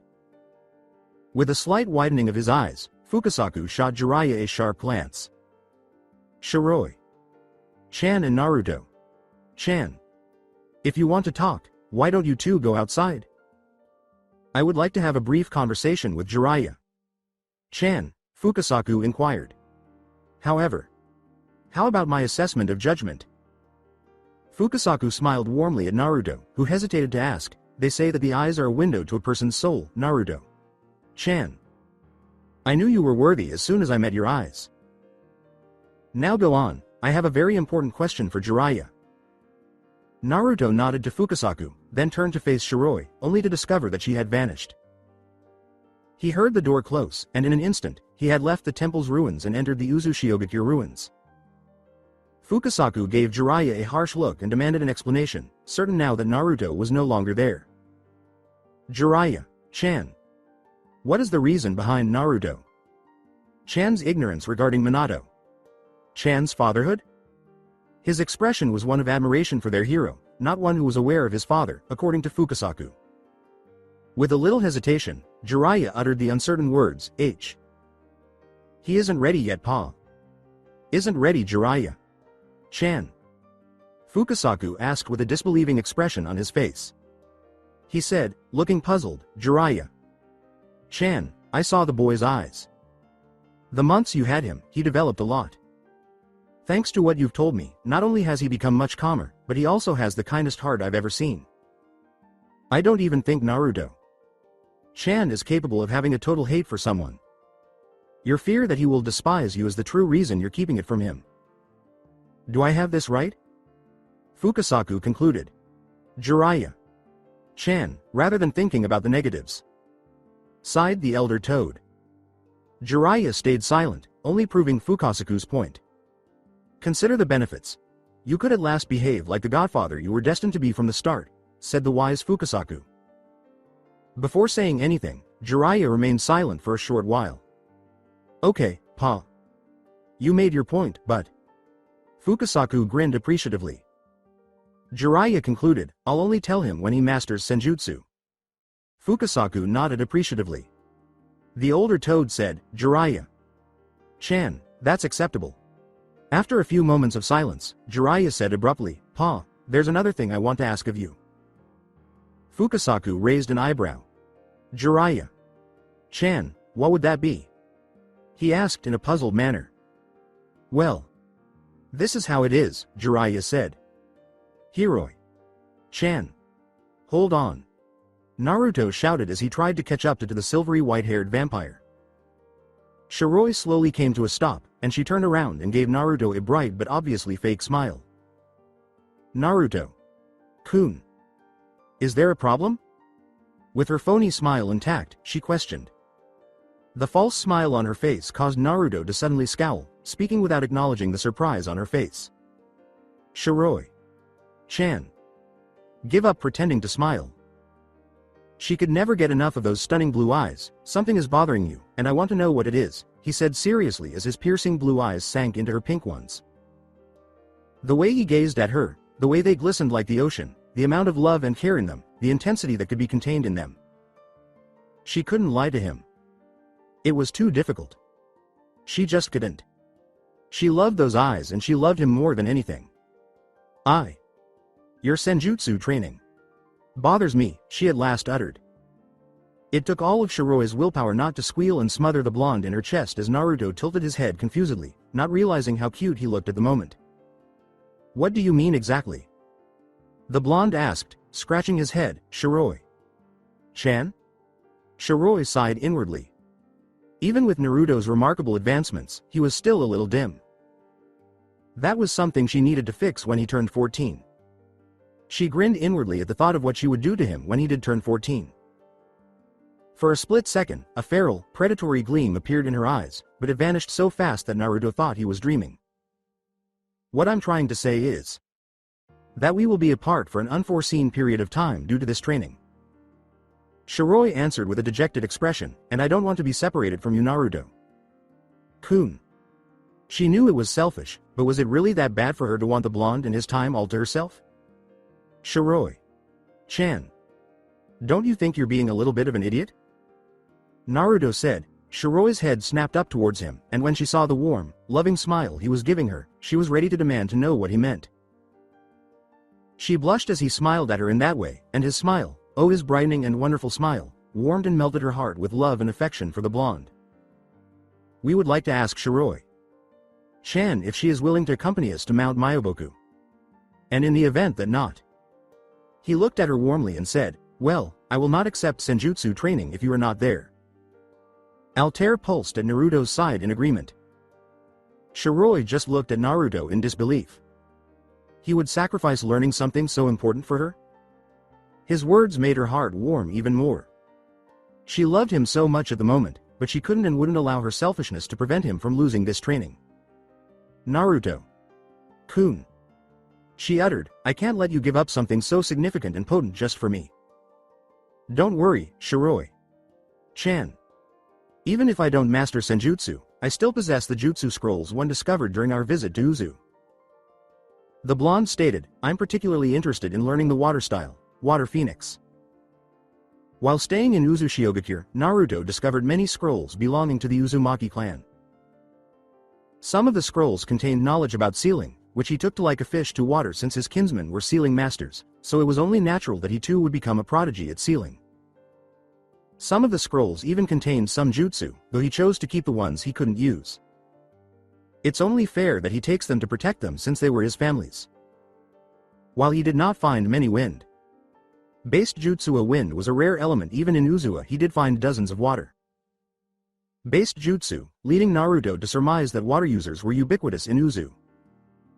The Uzumaki clan's signature and most powerful jutsu was the water style, Water Phoenix, which seemed to be somewhat similar to the water style, Water Dragon. The only difference is that this jutsu creates a phoenix entirely made of water. Naruto was eager to learn the technique because he knew it would be a very valuable and useful jutsu. Getting back on track, Shiroi opened her mouth to argue with Naruto again because she still did not want him to give up senjutsu for her. She was interrupted, though, as Naruto, tired of her argument, chose to end it the only way he knew how, by gently pressing his lips against hers and giving her a tender kiss. I don't care, Naruto. Kun, I cannot, would not, and will not let you lose such an opportunity simply because of my own selfishness.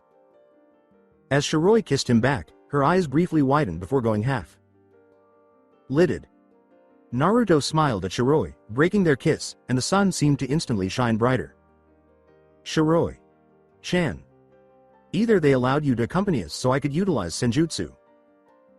Altair pulsed once more in agreement, saying that as long as its wielder was happy, it was happy. Or I will simply refuse to learn at all, he said. Kyuubi hummed indifferently inside his cage. After all, he didn't care if Shiroi was allowed to visit Mount Myoboku. Still, even though he would never admit it to others, he detested it when his container was in pain, which is why he gave the blonde his chakra when his container battled the Uchiha. It's not that he cared or anything. It was just that he had been watching over Naruto since he was born. Yes, that was the word he was searching for. Dare he say it? He truly saw the boy as the kind of son he never had. Indeed, instinct. He was the Biju's king, and goddammit, he would be viewed as weak if his container lacked strength. With that final thought, Kyuubi moved deeper into his cage to rest and possibly find some blackmail material of his Kita container to use later. He grinned, wondering what he might find. That's all the reason he cared. Regarding Naruto. Kun, are you certain? Shiroi asked as she stared deeply into Naruto's eyes. Naruto merely smiled and quickly held Shiroi's small hand into his. Yeah. If you're not by my side every step of the way, nothing will just be the same, he said quietly, causing Shiroi to blush prettily and smile. So you better accept responsibility for whatever happens, okay? She kissed him gently on the lips and said. Yes, Naruto grinned. Hello, Shiroi. Sama.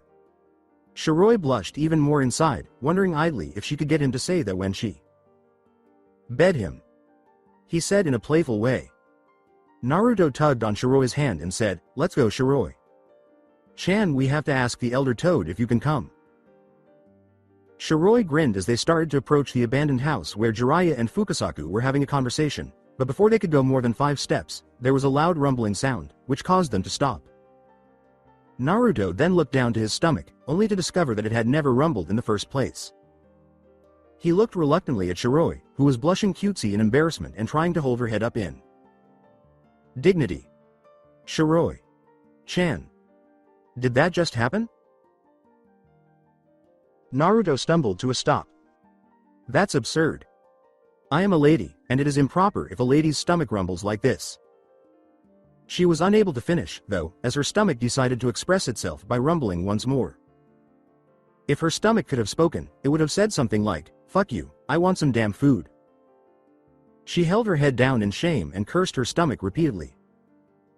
With a lighthearted chuckle, Naruto extended his neck and said, Here you go, Shiroi.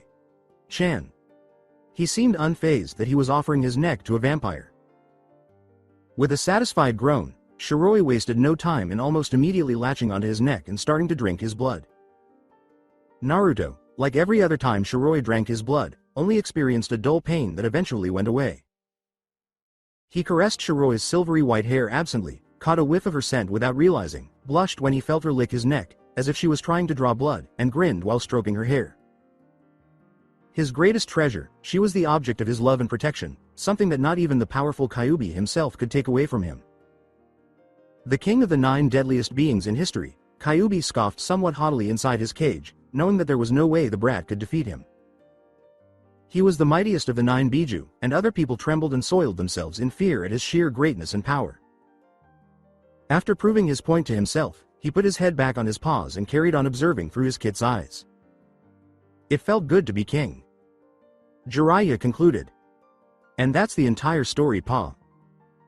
He had just finished outlining Shiroi's circumstances, including her vampire nature and how he had observed her depressed state upon learning that Naruto would be learning senjutsu and would therefore be unable to spend time with her for an unspecified period of time.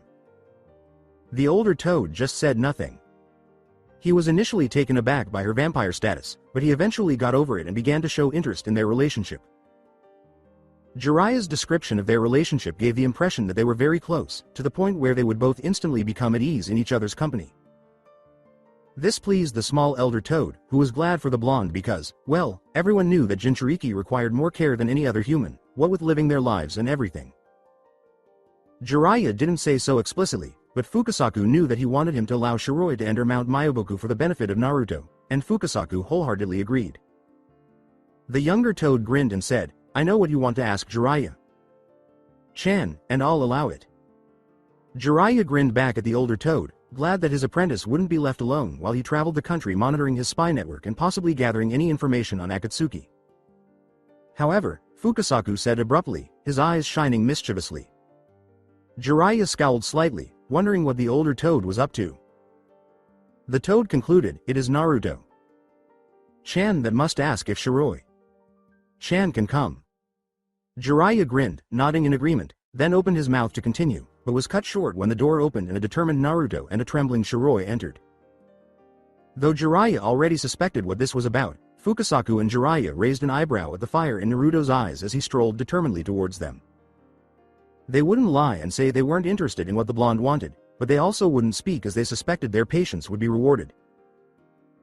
Stepping in front of the elder toad, Naruto stared blankly at the small elder until, to the surprise of all, including the Kyuubi, he suddenly bowed deeply on his knees to the elder toad, touching the floor with his head.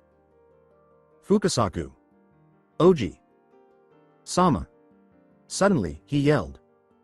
Fukasaku was the first to emerge from shock, and he looked curiously at the blonde shinobi in gray robes with its hood down exposing his head of golden blonde hair to the world. If everyone wasn't shocked now, they were pretty much having a heart attack right now. Naruto never bowed to anyone. It was just not in his nature. "Yes? You, Naruto. Chan?"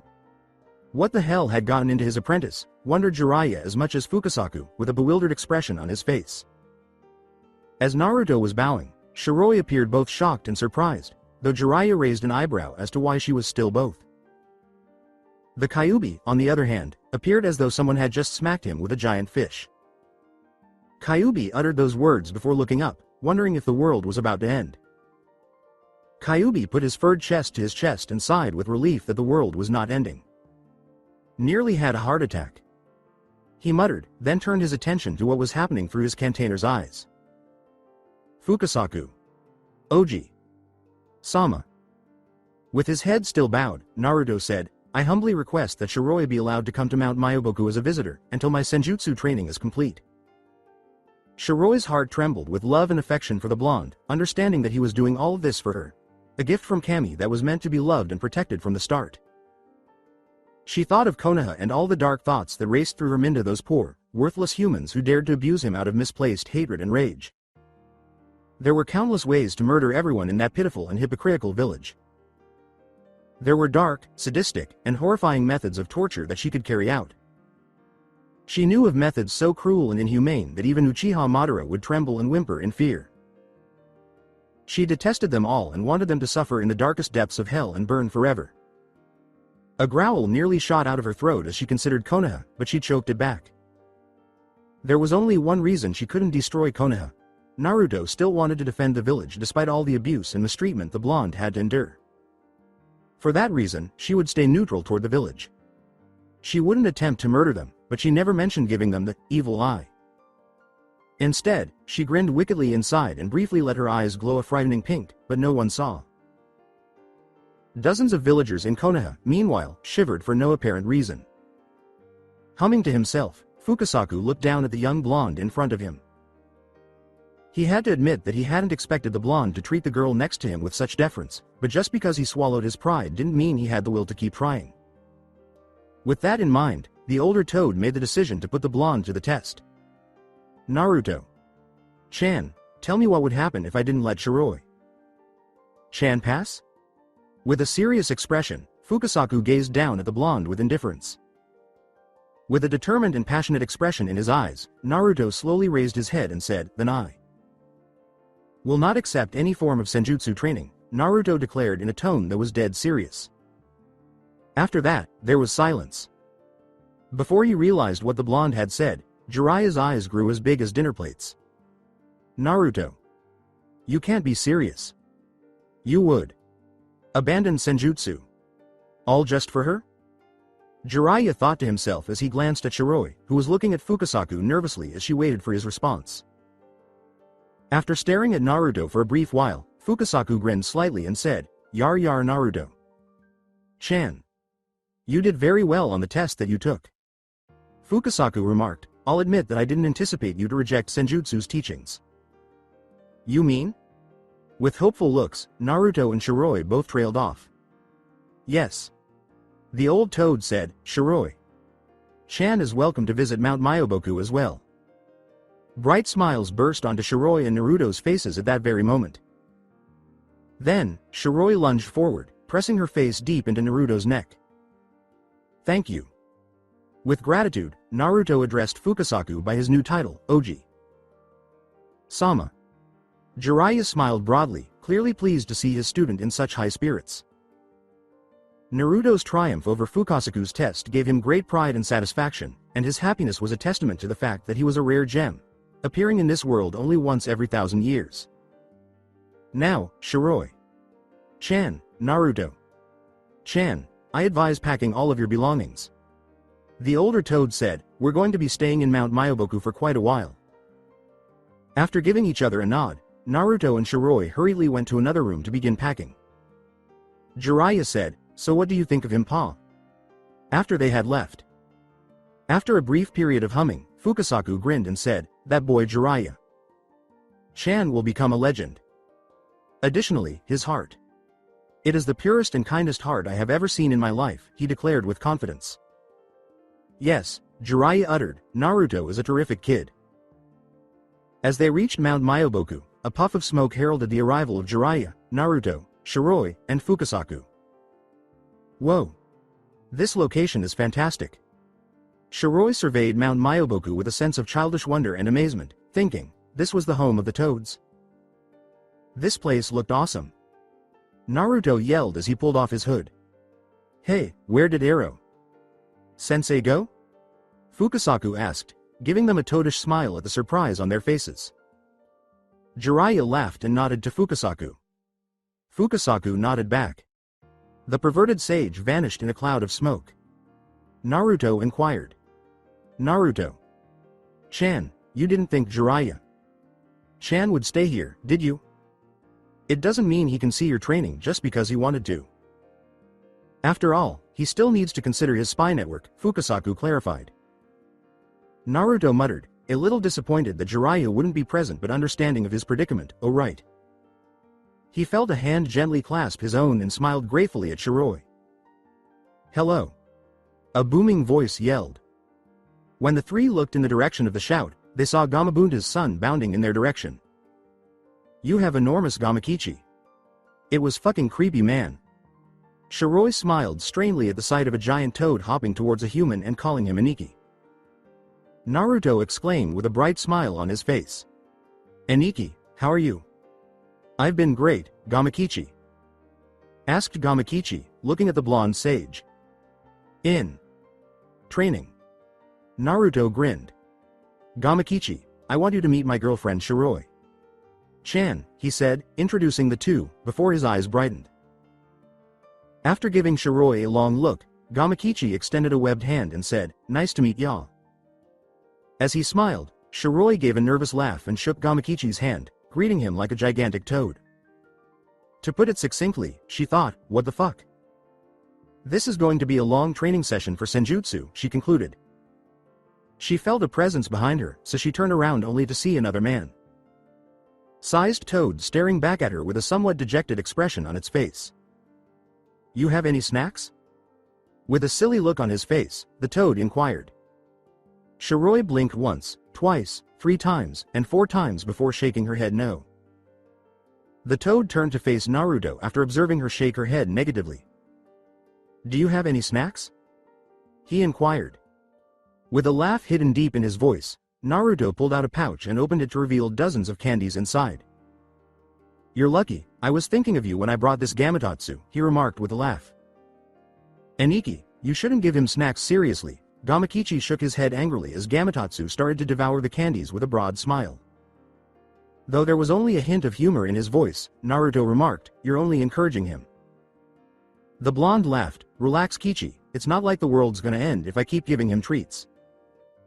She loved Naruto more than anything, so it would make sense that she would be kind to those that were kind to Naruto and whom Naruto considers family.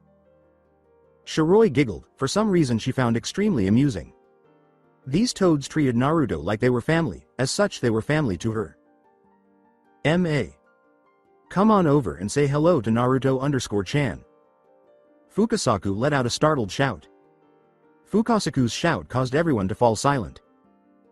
Naruto tilted his head in confusion, and Shiroi just raised an elegant eyebrow, asking, "Who was Ma?" "Dang it PA, I was in the middle of cooking when you interrupted." As she emerged into view, a toad the same size as Fukasaku exclaimed, "Hello to Naruto Chan and his girlfriend and shout your trap MA." Shiroi's eyebrow twitched at Fukasaku's exclamation, why the fuck were they yelling when they were right next to each other? Is Naruto Chan really here at last? Whoa. Already, let me see the young man. As Shima hopped on Naruto's shoulder blade, he said this. Shima gave Naruto a worried look for a few seconds. Well, Naruto Chan, it's good to finally meet you. Shima is my name, but most people just call me Ma. So, Naruto Chan, may I ask that you do the same for me? After staring at him for an indeterminate amount of time, she abruptly said, and you must be Shiroi. Chan, it's nice to meet you. Shima turned to face Shiroi and hopped on her shoulder. You are aware of your beauty? I said, she said. It's nice to meet you as well, Shima. Saw. Shiroi grinned at the toad perched on her shoulder. Mama? The little toad grinned and nodded her head approvingly, and she corrected herself when she noticed Shima giving her a warning look. Fukasaku said, Ma, why don't you go back to cooking with Shiroi? Chan along while I teach Naruto. Chan the fundamentals of senjutsu? Ah. Whoa. Our food will be combined. Shima cried out, Shiroi. Chan, ACT fast. I have to be escort to the house ASAP. Pulling Shiroi's hair gently in the direction of the house, she yelled. After blinking once, twice, and a third time, Shiroi followed Shima's instructions without making any noise. Now that they are gone, Naruto Chan, we can get started on teaching you the basics. Fukasaku replied. Could I visit Fukasaku Sama? Questioning, Gamakichi sent a sardonic look in Gamatotsu's direction as he continued to eat his candy. Fukasaku said, deadpanning Gamatotsu as well, of course you can Gamakichi. Chan. The three of them made haste to another, much quieter clearing, where Naruto would start teaching him the fundamentals of senjutsu. All right. I'm going to now go over the distinction between sage and ninja techniques. We never really explained everything to you, Naruto Chan, so I expect you to pay attention. As soon as Naruto took a seat in front of him, Fukasaku spoke. With a silent nod, Naruto instructed the elderly toad to proceed. As you are aware, ninjutsu and similar techniques utilize the energy found within your body, whereas senjutsu utilizes the energy that surrounds you, said Pa, opening his arms widely. Explain. Naruto asked, his face showing intense curiosity. Ninja techniques use chakra born of spiritual energy and physical energy that mix together inside your body, but sage techniques also add the natural energy from nature to form a new, stronger chakra. Pa clarified. Naruto nodded in comprehension, so all of his techniques were essentially powered by steroids. That was really fantastic.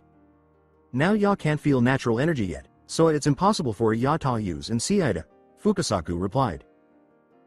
With a slight tilt of his head, Naruto asked, so how exactly am I supposed to use it then? Pa just said, become one with nature. Naruto tipped his head and said, and how on earth am I supposed to do that? Thank goodness, Gamakichi saved his life. Though it wasn't what Naruto wanted to hear. Easy. You have to die. Now, if Naruto had been the same person before receiving Jiraiya's training, he most likely would have gotten up right away and overreacted. But from now on, he was badass Naruto, as he called himself. So he just gave Gamakichi a blank stare and settled for a blank expression on his face, which unnerved said Toad. What? Naruto exclaimed, his voice emotionless and blank. Kyuubi raised his eyebrow slightly within his cage. This was fresh. The orange toad trembled under his elder's intense gaze, Gamakichi. That was totally unnecessary. But then let out a sigh of relief when those golden eyes were back on Naruto. He wasn't lying or anything, and if his blonde friend made a mistake, it would kill him just as quickly as any other blow to the head. It was not wise to play around with natural chakra. Don't worry, Naruto-chan. Ya won't really die. As long as you listen to what I say, I'll start from the beginning. One needs to be able to feel the energy and draw it in first before ya can control where it goes through your body. So the easiest way to train is to not move. Naruto nodded, realizing that was a lot simpler to say. Naruto grinned and said, well, let's get started then pa. The older toad saw Naruto stop and said, now hold on Naruto-chan. I never explained what would happen should you fail to control nature chakra. Fukasaku tipped his head down and gestured toward Naruto, saying, it's all about balance, my boy. Spiritual, physical, and natural. Can't make sage chakra without them harmonizing equally. Too little, there's no sage energy. Too much and ya turn into a toad. A little too much and I can just knock it back out of ya. But absorb way too much well, I hope ya can get used to the taste of bugs. Gamakichi clarified, that's what I was talking about when I said you die. Die as a human. If he overloaded the force of nature itself, it would be the same as resigning himself to death. The two toads felt a little uneasy as Naruto just stared at them. Before a sudden smile burst onto his face, I have to keep my word and defeat Akatsuki in Konoha. I can't let something like this slow me down. I have to master this. For Shiroi-chan. He spoke with an immense amount of confidence that radiated from him. Then I can't let nature chakra overwhelm Nan. No, I won't let overwhelm. The boy's eyes grew wide as did the toads. No, this man had shocked them once more. He was a genuinely erratic shinobi. He's going to be really amazing, thought Pa. Observing the blonde with her eyes open. He felt like he was 50 years younger. Fukasaku exclaimed excitedly, very Naruto-chan, I won't go easy on you. Now take off your clothes. Without realizing how inappropriate that statement sounded, Naruto blinked quickly for a few seconds. What? Murmured Naruto, stepping back from the tiny toad.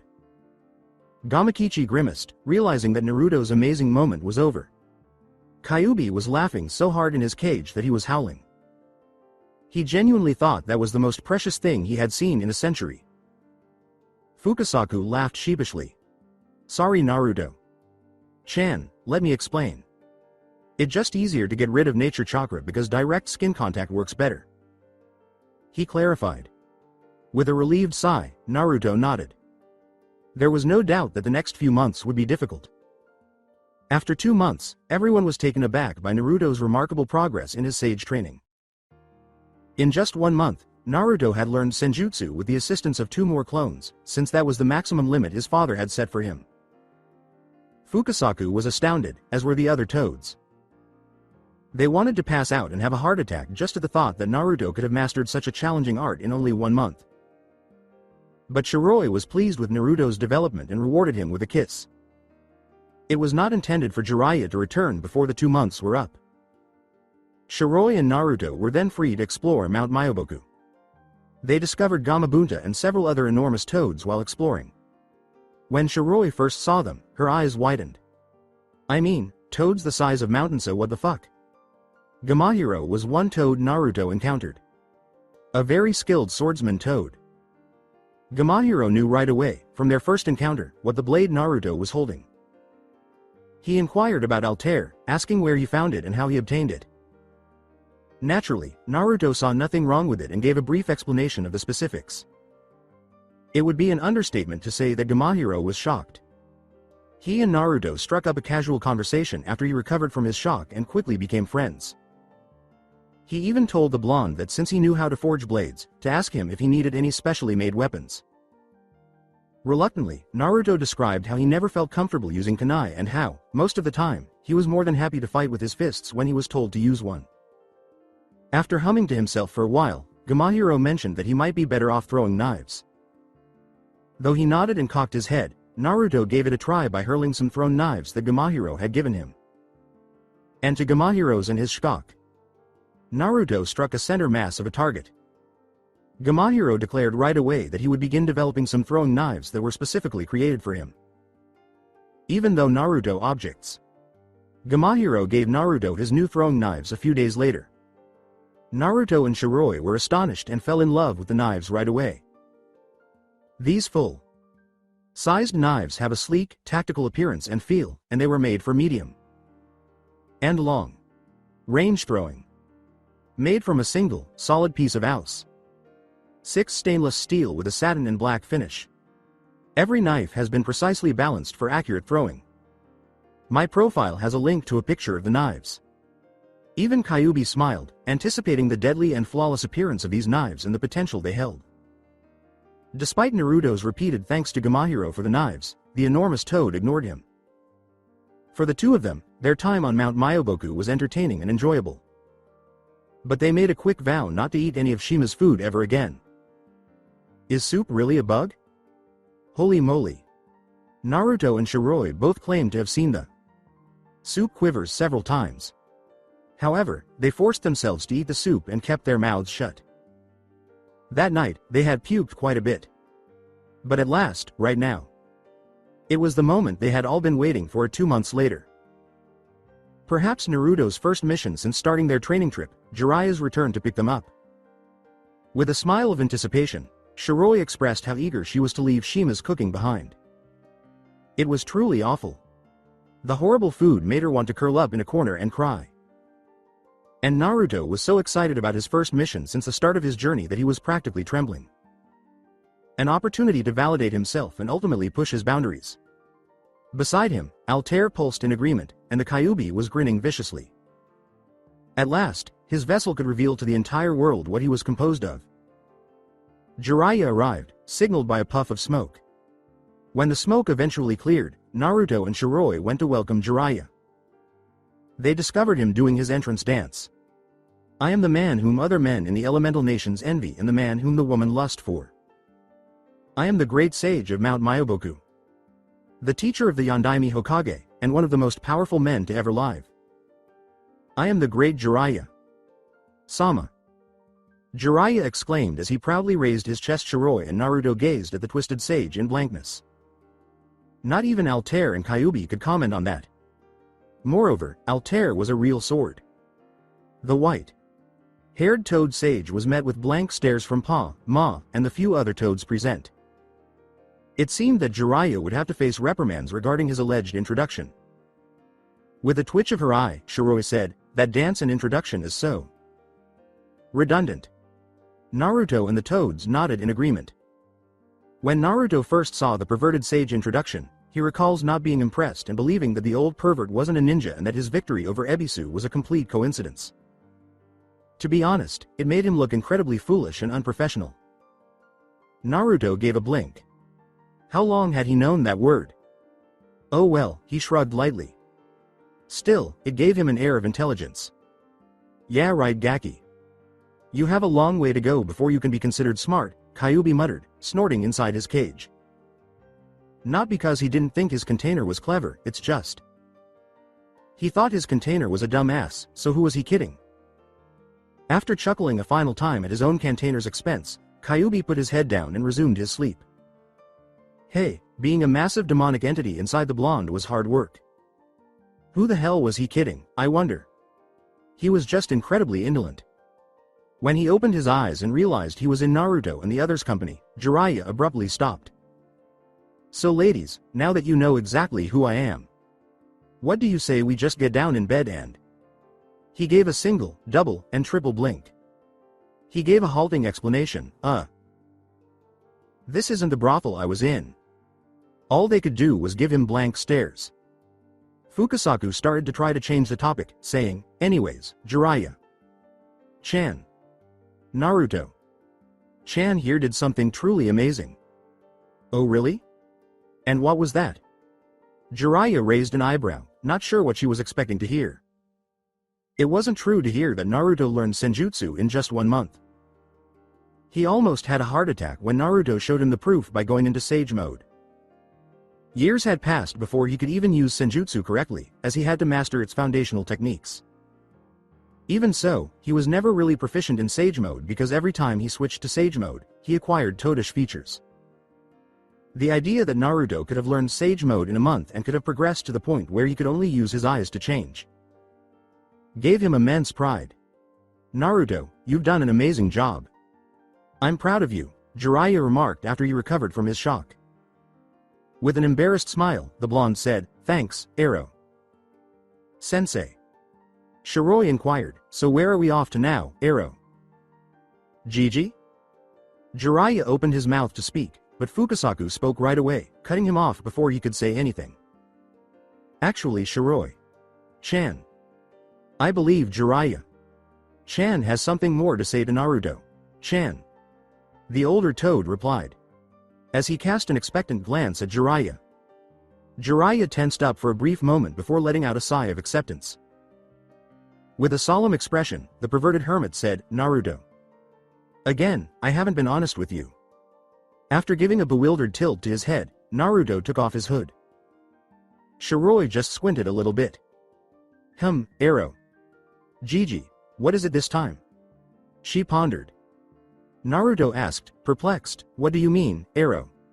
Sensei. If you were to say that. Once I've told you about your dad. Not Naruto? Jiraiya thought somberly. Jiraiya started, what I mean Naruto. Is that I knew your father.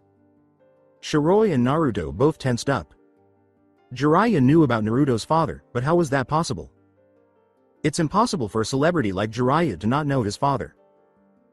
Correct? And Shiroi tensed up due to an unfounded suspicion. She casually observed the similarity between Naruto and the Yondaime while she was viewing his memory. However, she dismissed it as a coincidence.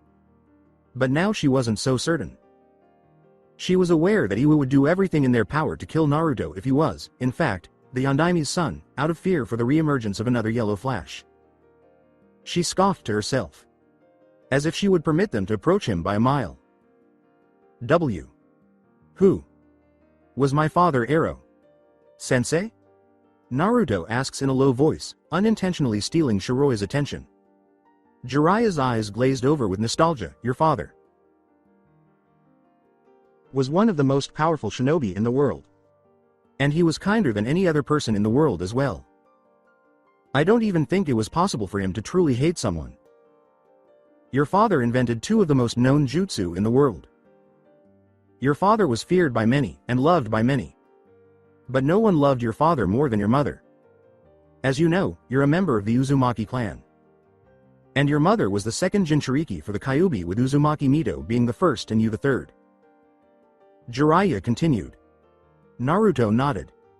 He was well aware of his Kyuubi predecessors. He would eventually have to come to that conclusion, after all. He was, after all, a gigantic, 9-tailed, demonic fox with far too much time on his hands. Not to mention what the Uzumaki clan scrolls taught him. With an expressionless face, Jiraiya said, your father was also my student before you, Naruto. His name was Namikaze Minato, the Yondaime Hokage. However, if you looked closely, you could see a hint of both hope and fear in his eyes. As Naruto restrained him and covered his eyes with his bangs, everything fell silent. With bated breaths, everyone awaited Naruto's response. The sound of birds chirping was the only thing audible, and even that was growing quiet.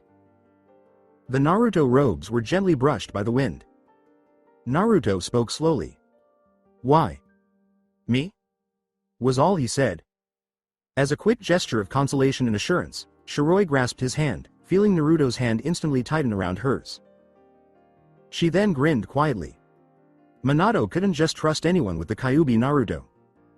I don't know much of what happened that night. But from what I understand, sealing the Kyuubi into you was the only option. Could ask another parent to give up their child. If you yourself are not willing to do the same? Jiraiya clarified. His response was met with nothing but silence. He started to bow his head solemnly when he saw Naruto's head start to rise. Naruto raised his head and let everyone see the tears he was stifling from his eyes. And to everyone's surprise, he grinned. "I understand why he did Ero.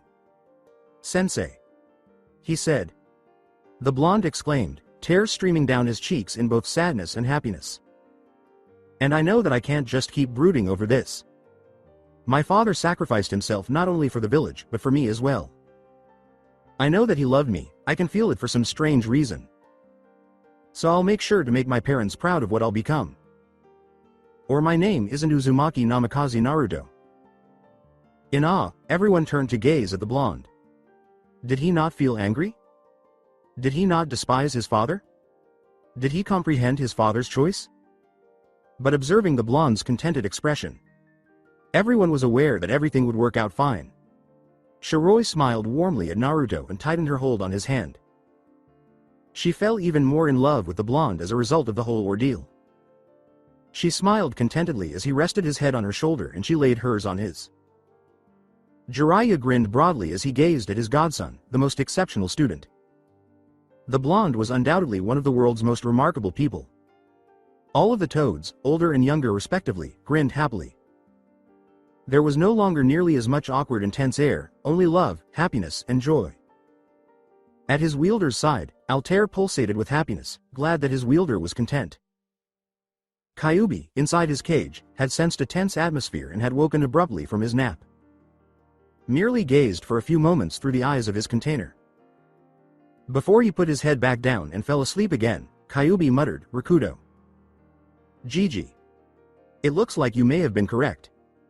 This child could be the one of the prophecy. But no, it's still too early to tell if he truly is the one you spoke of." Before he coughed into his fist, Jiraiya gave everyone a few minutes to enjoy the festive atmosphere. Though they remained in their embrace, Naruto and Shiroi both turned their attention to him right away. The elders and the toads just watched, curious. "Sorry to cut this short. But there's one thing I want to give you, Naruto, before you begin your first mission since we started this journey," Jiraiya said. He went on, seeing that he had everyone's attention. "Now here's the first thing I want to give you," Jiraiya said as he opened his scroll and channeled a small amount of chakra into it. A small puff of smoke later, some papers that appeared to be notes came into view. Jiraiya quickly scooped them up and handed them to the blonde Uzumaki. "This, Naruto, are the memos your dad wrote about his most destructive jutsu," he clarified, the Hiraishin. Everyone stared in wonder at the notes. These were the instructions on how to operate the Hiraishin. "When you were ready, your father wanted you to learn this jutsu. He made this jutsu inaccessible to anyone other than blood relatives. In essence, the sole user of the Hiraishin was." "Is that you, Naruto?" asked the white-haired Sannin earnestly. Naruto's eyes grew wide as he realized that he was the only one with the ability to use the Hiraishin, a jutsu that many people desired for its prestige or power. Not only that, but he was the only one who could use it effectively, making Might Guy's speed appear like a slow-moving slug. This technique was the reason the Third Great War ended. It was his father who invented this method. He smiled quietly as he studied his father's handwriting, which was so orderly and well written that it almost seemed as though he wanted these notes to be made precisely so that he wouldn't have to misunderstand the instructions on it. The possibilities were almost endless with a technique like this. He patted himself just to be sure, folded the notes gently, and put them inside his pouch. He felt Shiroi move her head, so he turned to see what she was doing. Naruto blushed a little as everyone let out a hearty "ah," but he was still in awe of her ability to be so forthright in public. That was one of the things he loved most about her. Their eyes met, and remained that way for a few moments before Shiroi gave him a quick peck on the lips and backed away with a slight smirk on her face. Her long, silvery white hair felt silky to the touch, and her cute little nose gave her expressions an adorable quality. Her distinctive pink slitted eyes tempted him in a never-ending void that he could get lost in forever. Her teasing and almost seductive smirks were enough to cause his chest to warm up at an impressive rate. Even though she might be small in stature, it somehow brought out her beauty. She was fearless and had no trouble laying claim to him when they were just passing through a town. Sakura was the object of his childish crush, even though he knew she had a darker, slightly more evil side to her. Despite this, he didn't care because he loved Sakura more than anything else. After all, it was evident from her reaction when Itachi used Tsukuyomi to pull Sasuke from his coma that it would be futile to pursue a relationship with her. It was strange, he thought he would never truly know love because Konoha had denied it to him and his crush rejected him repeatedly, but then he met Shiroi, the girl who changed him for the better. He gave up on pursuing a relationship with her after that, only promising to bring Sasuke back because he wanted her to be happy. He had already decided several months ago that his heart and soul now belonged to this girl, who he loved more than anything and who was his light in this world. He would do anything for her, and as long as she was happy, he was happy. Don't get him wrong, he still wanted to protect those who were close to him, but they could only temporarily fill the void in his heart. He knew that when the world found out about Kyuubi, his friends would probably reject him or ignore him. After all, some of the villagers still hated him despite the fact that he had saved the village from the Ichibi. Few actually became friendlier with him. The majority just started to become neutral toward him. Since any normal child would have crumbled under the abuse he endured, he was aware that it would take some time for the entire village to accept him as a whole. However, he was also very patient and willing to try to give others another chance. After all, if people weren't willing to give others another chance, how could the world ever experience true peace? The real question was whether people were willing to try, not whether peace was possible. All right, Gaki. Jiraiya interrupted Naruto's reverie with, "One last thing to give ya before I give you the first mission you had in months." Naruto arched an eyebrow and shot the perverted hermit a suspicious glance. "It's time. I give you the money from your inheritance," the depraved sage said. Shiroi and Naruto blinked before separating, but they kept their hands together, and they gazed inquisitively at the pervert with white hair. "What? Money from an inheritance?" the blonde inquired. "Let's examine. When I last looked into your account for you, the amount your parents left was approximately 10.1 trillion ryo. And it grew year after year to approximately." It was time to see how everyone else reacted, as Jiraiya shrugged heartlessly, having had nearly 15 years to recover from the shock of realizing how much Naruto possessed. The Toad's reactions were exactly what he had anticipated. They all had expressionless faces that eventually gave way to shock and disbelief, their jaws hanging loosely and gaping so wide open that flies could easily make a home inside of them. With his eyes the size of dinner plates, Naruto had frozen in shock and slowly extended his hand to slap his face, leaving an impression that would never go away. 15.3 billion? However, Kyuubi currently had his jaw hanging from his mouth as his eyes were also widened to the size of dinner plates. He only had one thought to sum this all up. Altair. Well, Altair just pulsed in confusion as to why his wielder was so shocked. With a slow regain of composure, the fox said, "The Gaki is fucking rich." Shopping spree, was Shiroi's excited thought as she merely had a blank expression on her face before slowly starting to blink. Jiraiya, Naruto, and Kyuubi all felt a chill go down their spines before dismissing it as nothing. But Jiraiya saw a picture of Minato staring at him fearfully and saying, "No you old fool. Early or late, take my son and run away." Before fading away, the fantasy Minato roared frantically.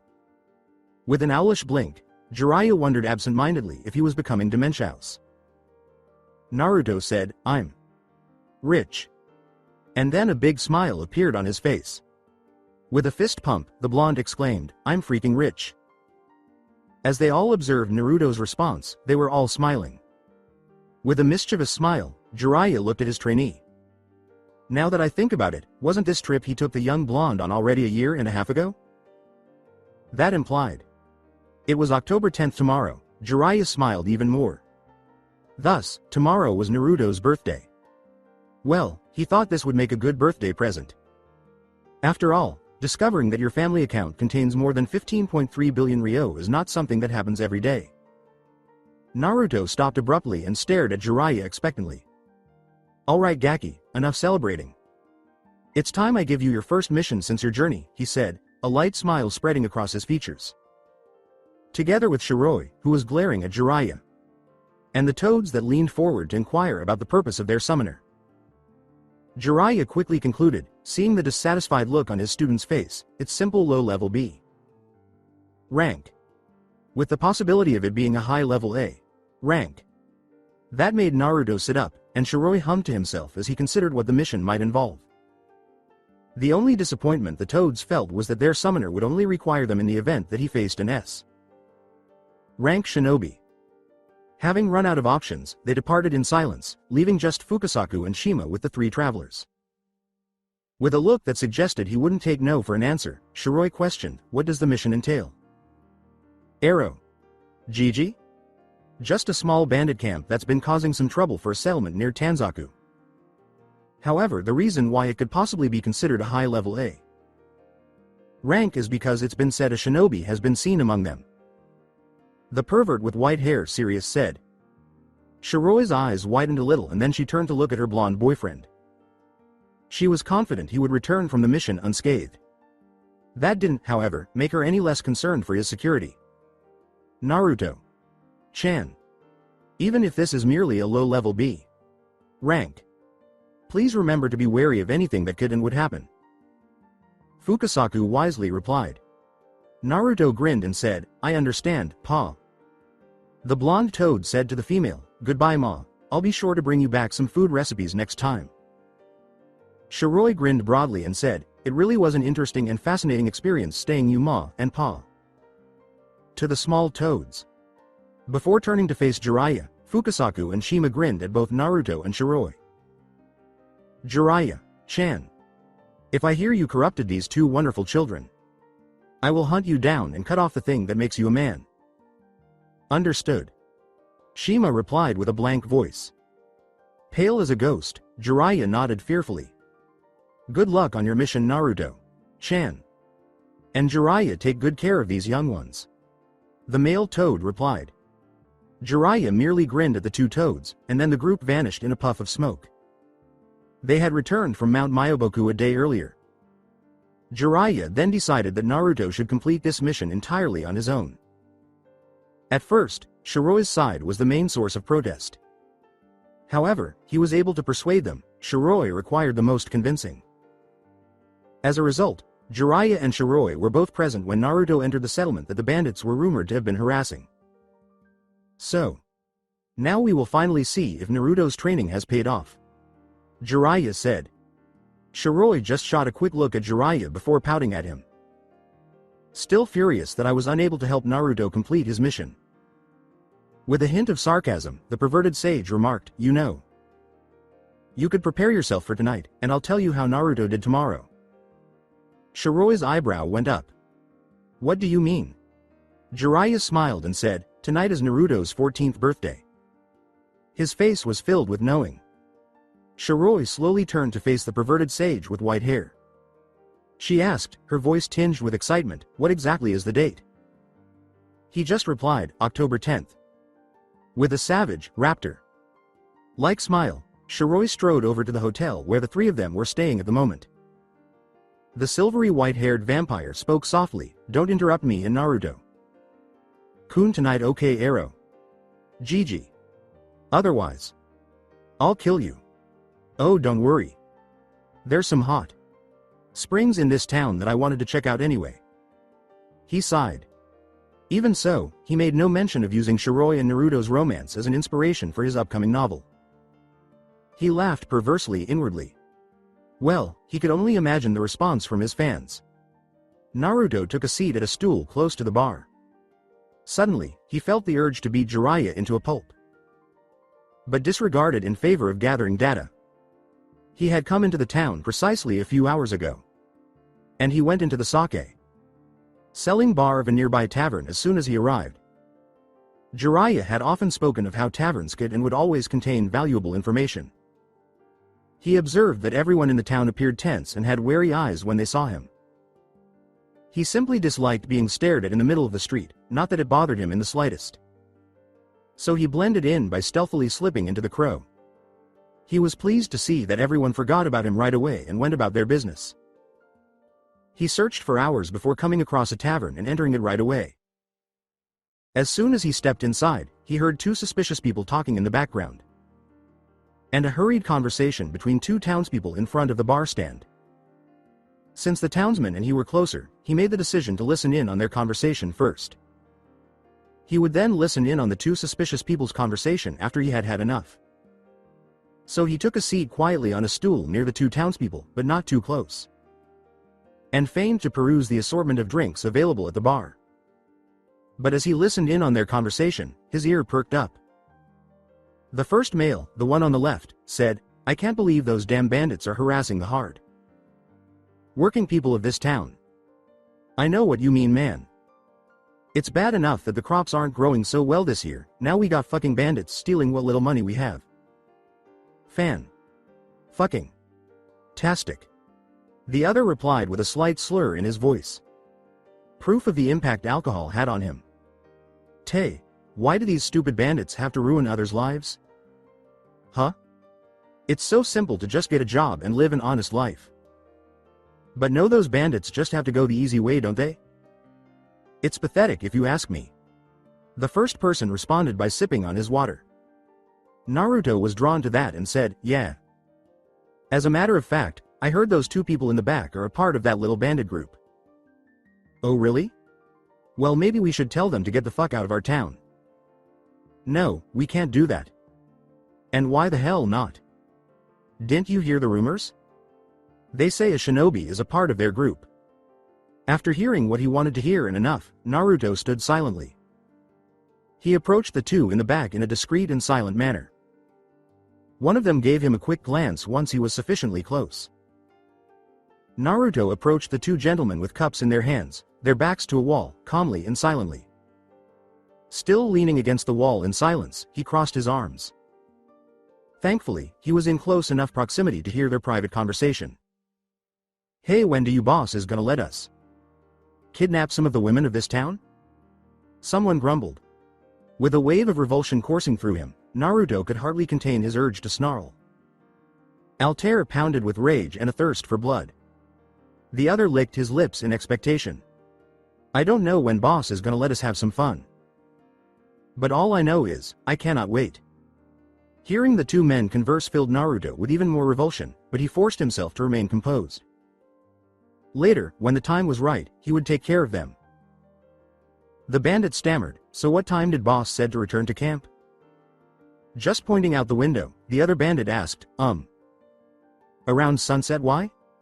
"'Cause the sun is beginning to set, though not by much. I'd say the time is about 5 o'clock. Yeah. Good point. Alright, we'll finish our drinks and then return to Camp K?" "I hear that." Naruto waited stoically until the two had finished their drinks, listening more idly to what they were talking about. And the more he learned, the more he was disgusted. In actuality, they were discussing raping this settlement's woman. It was unbelievably repulsive to him. But when they started talking about their boss, he became interested in them. An A rank missing nin from Konoha who joined a megacure was apparently their boss. He searched his memory for anyone he was aware of who had joined AIM after betraying the Leaf. Nothing thought occurred to me. The sight of the two bandits staggering out of the tavern snapped him out of his reverie. He started to leave only after they had departed. He scanned the streets after leaving the tavern until he saw his two targets stagger out of the little town. He followed them slowly, pausing when one of them looked in his direction and then stealthily moving on to find a hiding place. When they started to move again, he would leap out of his hiding place and gradually become one of the crows, keeping them unaware of his stealthy pursuit. They soon started to leave the town, and Naruto quickly headed for the trees to follow his prey from a distance. Occasionally, someone would pause and glance over their shoulder. Previously, they would merely scratch their heads while wearing a perplexed expression. After that, they would shrug and carry on as if nothing had occurred. They listened for a few minutes in this pattern before they heard something rustle in a bush. Without delay, one pulled out the blade from its sheath by his side and stabbed into the bush. A small brown rabbit emerged, staring fearfully at the two men in front of it. That was all that came out. The other guy made fun of his friend for getting frightened by a small rabbit. After being made fun of, the other became enraged and attacked the rabbit, repeatedly stabbing it in the head. He grinned in satisfaction after the 6th time, and they started walking back towards their camp. Naruto didn't see their camp coming into view for several minutes. Naruto nodded to himself as he moved through the treetops toward the two bandits in silence. He silently removed two of his throwing knives from his pouch and hurled them very quickly and accurately. The knives struck their victims squarely in the throats, causing them to gurgle for a few seconds before going limp. While he made several more clones to scout out the camp, the blonde silently created 2 clones to dispose of the bodies. He remained silently and stoically in a tree a few meters from the camp. If they noticed him, he doesn't have to worry. His golden blonde hair and face are hidden by his hood and gray robes, making him appear almost shadow. Like at dusk or dawn. The blonde realized after a few minutes that it might take the clones longer to explore the camp. In order to take a quick nap, he leapt onto a tree branch and positioned himself against the bark, hanging his right leg off the branch. A few minutes later, as his clones vanished, he jerked awake, humming to himself inaudibly. This bandit camp didn't appear to be as big as it actually was. After he killed the 2, there were 20 bandits in all. They appeared to be preparing for their nighttime rest before raiding the settlement the following day. That was not going to happen. Additionally, it appeared that his clones had planted explosive tags throughout the camp, all of them positioned so that the majority of them would be instantly destroyed. Regarding the alleged shinobi in charge of these bandits, it appeared that he was sleeping in his own tent and had explicitly instructed his men not to disturb him. Naruto's expression instantly changed to one of impassivity. He raised his hands slowly, made a single hand gesture, and subtly flared his chakra to avoid waking the shinobi in the camp. The exploding tags went off a short while later, and the bandits' screams could be heard instantly as some of them were being killed for being too close to the explosion or for losing a limb or 2. Naruto quickly made a number of shadow clones to deal with any people who survived. As for him, he just leapt into the heart of the chaos. Every now and then a bandit would try to stab him as he made his way slowly towards the tent where the shinobi was staying. However, they were soon eliminated by a clone, who would then return to the fight and take care of the remaining bandits. As he arrived at the tent where the shinobi lived, the shinobi he was aiming for slowly walked out as it opened. As soon as Naruto saw the former Konoha shinobi, his eyes hardened. Rokusho Aoi, former Konoha shinobi, wanted for stealing the Nidaime Hokage's Rasengan. Naruto said coldly. Aoi arched an eyebrow and then peered around the battlefield, seeing the last of Naruto's clones kill the last of his men. He said, "Well, what do we have here? A little punk thinking he can beat me? What village do you belong to?" Just before he noticed the blonde's robes bearing the Konoha insignia. He smirked somewhat smugly. "Wait, don't answer that. It's obvious you're a Konoha nin." With an air of confidence, he asked, "Well, Gaki, what are you gonna do now? Are you gonna run away now that you're dealing with an A rank shinobi?" Almost as if he was anticipating Naruto to do just that. Regretfully, Aoi found himself in the company of Uzumaki Namikaze Naruto. The blonde said coolly and icily as he carefully withdrew Altair from its sheath. "No. I've here to kill you and retrieve the Nidaime's famed Rasengan." Altair throbbed with excitement, thrilled that it would be engaging in a real combat with its wielder. Aoi looked into Naruto's assured eyes with a sneer. He brashly exclaimed, "You think you can beat me? Gaki. I don't think so. I won't even have to use ant jutsu of any kind to beat you." Before lunging toward the blonde, Naruto squinted at the haughtiness of the Jonin. The Kyuubi growled at Aoi, "Teach that pathetic and worthless human what it seems to cross US Naruto." Kyuubi seemed to agree with Altair as it pulsated with rage and the blade gave off a faint red glow. "I comprehend," thought Naruto as he assumed his kenjutsu stance. With Altair in front of him, he held the sword tip slightly above the surface. He had his legs slightly apart, not too wide, not too small. And he was idly holding his left hand behind his back. The position may appear smug or lazy to the majority of people. But as a true master of kenjutsu would see, he positioned his sword to counter, deflect, and block attacks from the left and right in addition to being able to do so from the front. However, it also gave him the ability to strike from each of those angles. Additionally, the way he held his left arm allowed him to respond to any and all attacks from behind virtually instantly. Lastly, he was able to move quickly and effectively due to the way he positioned his legs. The posture was ideal for both attack and defense, but it also gave the impression that he was conceited and overconfident to others. Regretfully, Aoi lacked expertise in kenjutsu. Thus, it made total sense that Naruto's apparent haughty and indolent attitude would infuriate him. Without delay, he swiftly produced a sword hilt from his shirt. The fabled Rasen of Tobirama came to life as soon as he directed his chakra into it. The blonde had already raised his sword slightly to deflect the Rasen when the Konoha trader charged at her. Aoi roared, haughtily, "Ha, that pathetic sword won't stop the Rasen." Fool. When the two mythical blades collided, Aoi was now bracing herself for Altair to be sliced open. He did not anticipate Altair to successfully deflect the Rasen, though. Aoi's eyes grew wide, then he gave the blonde an angry glare. He bellowed, "That was a fluke," before going after the blonde once more. The subsequent Ken-Jutsu match, hardly fit to be categorized as such. In each blow and fake he made, the blonde appeared to be at least a few steps ahead of him. Each blow was either redirected, blocked, or countered. Nothing seemed to be able to break through the blonde's defense. Counters, deflects, and blocks were all executed with such grace and perfection. Aoi hit the blonde horizontally while yelling in frustration. Once more, the blonde expertly and gracefully sidestepped his blow, sending his arm smashing into the earth. Aoi clenched his teeth and spun, trying to pretend to strike vertically, but the blonde appeared to be anticipating this as well because he only tipped his sword to the left, blocking Aoi's diagonal strike once more. His expression was neutral the entire time. Feeling his rage building, Aoi launched into a frenzied series of wild stabbing attempts at the blonde. Each time he aimed for his head, Naruto simply tipped his head. And he deflected most of the blows to his body with Altair. Aoi yelled angrily, "Why don't you die?" This brat was taunting and mocking him. He sensed it. Who was he, in the blonde's opinion? He was Aoi Rokusho, a Jonin in a Megacure and an A-ranked criminal in Konoha. Who was it this brat believed he was? He had no body. A useless, untalented brat. Why then was he unable to hit him? Hold still. Aoi cried out once more as he swung the Rasen more forcefully in the direction of the blonde's head. After growing tired of Aoi's attacks that were motivated by rage, Naruto moved Altair to cut Aoi's hand. When he succeeded, Aoi flinched.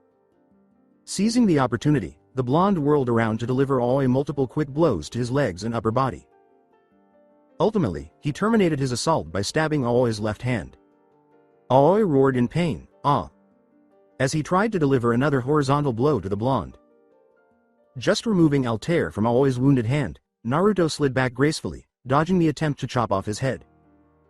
Aoi held his hurt hand and gave the blonde a menacing scowl.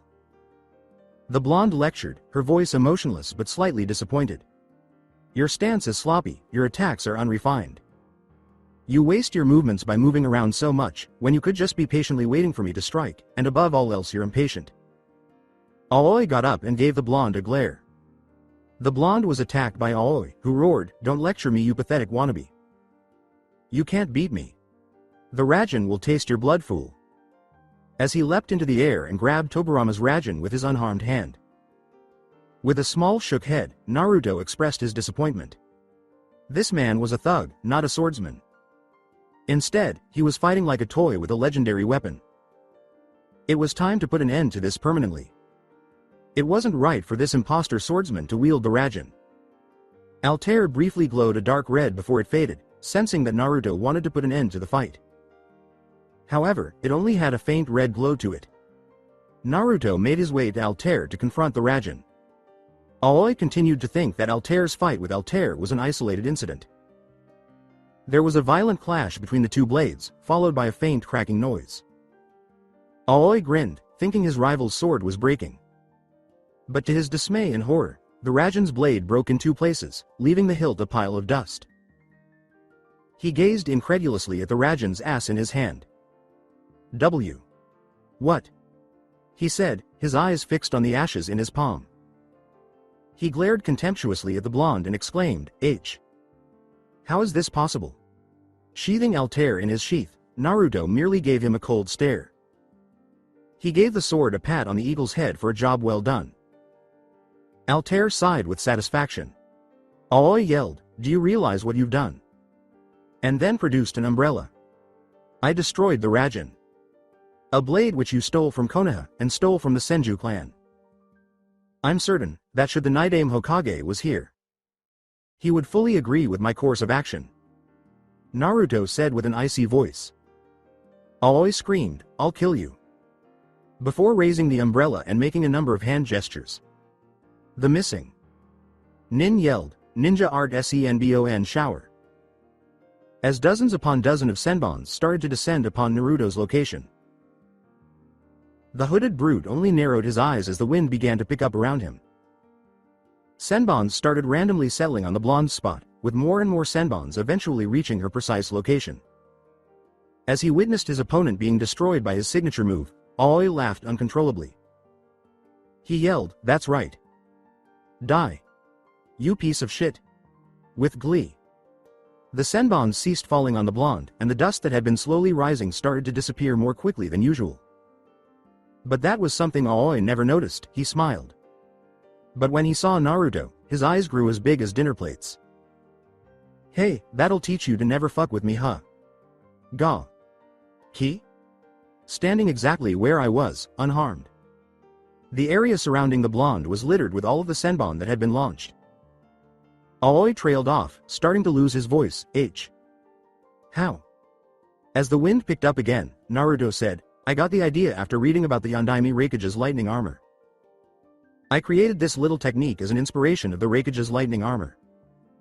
As you know, the Raikage's lightning armor allows him to have a perfect defense and a drastic increase in speed." The brunette opened his eyes for this portion.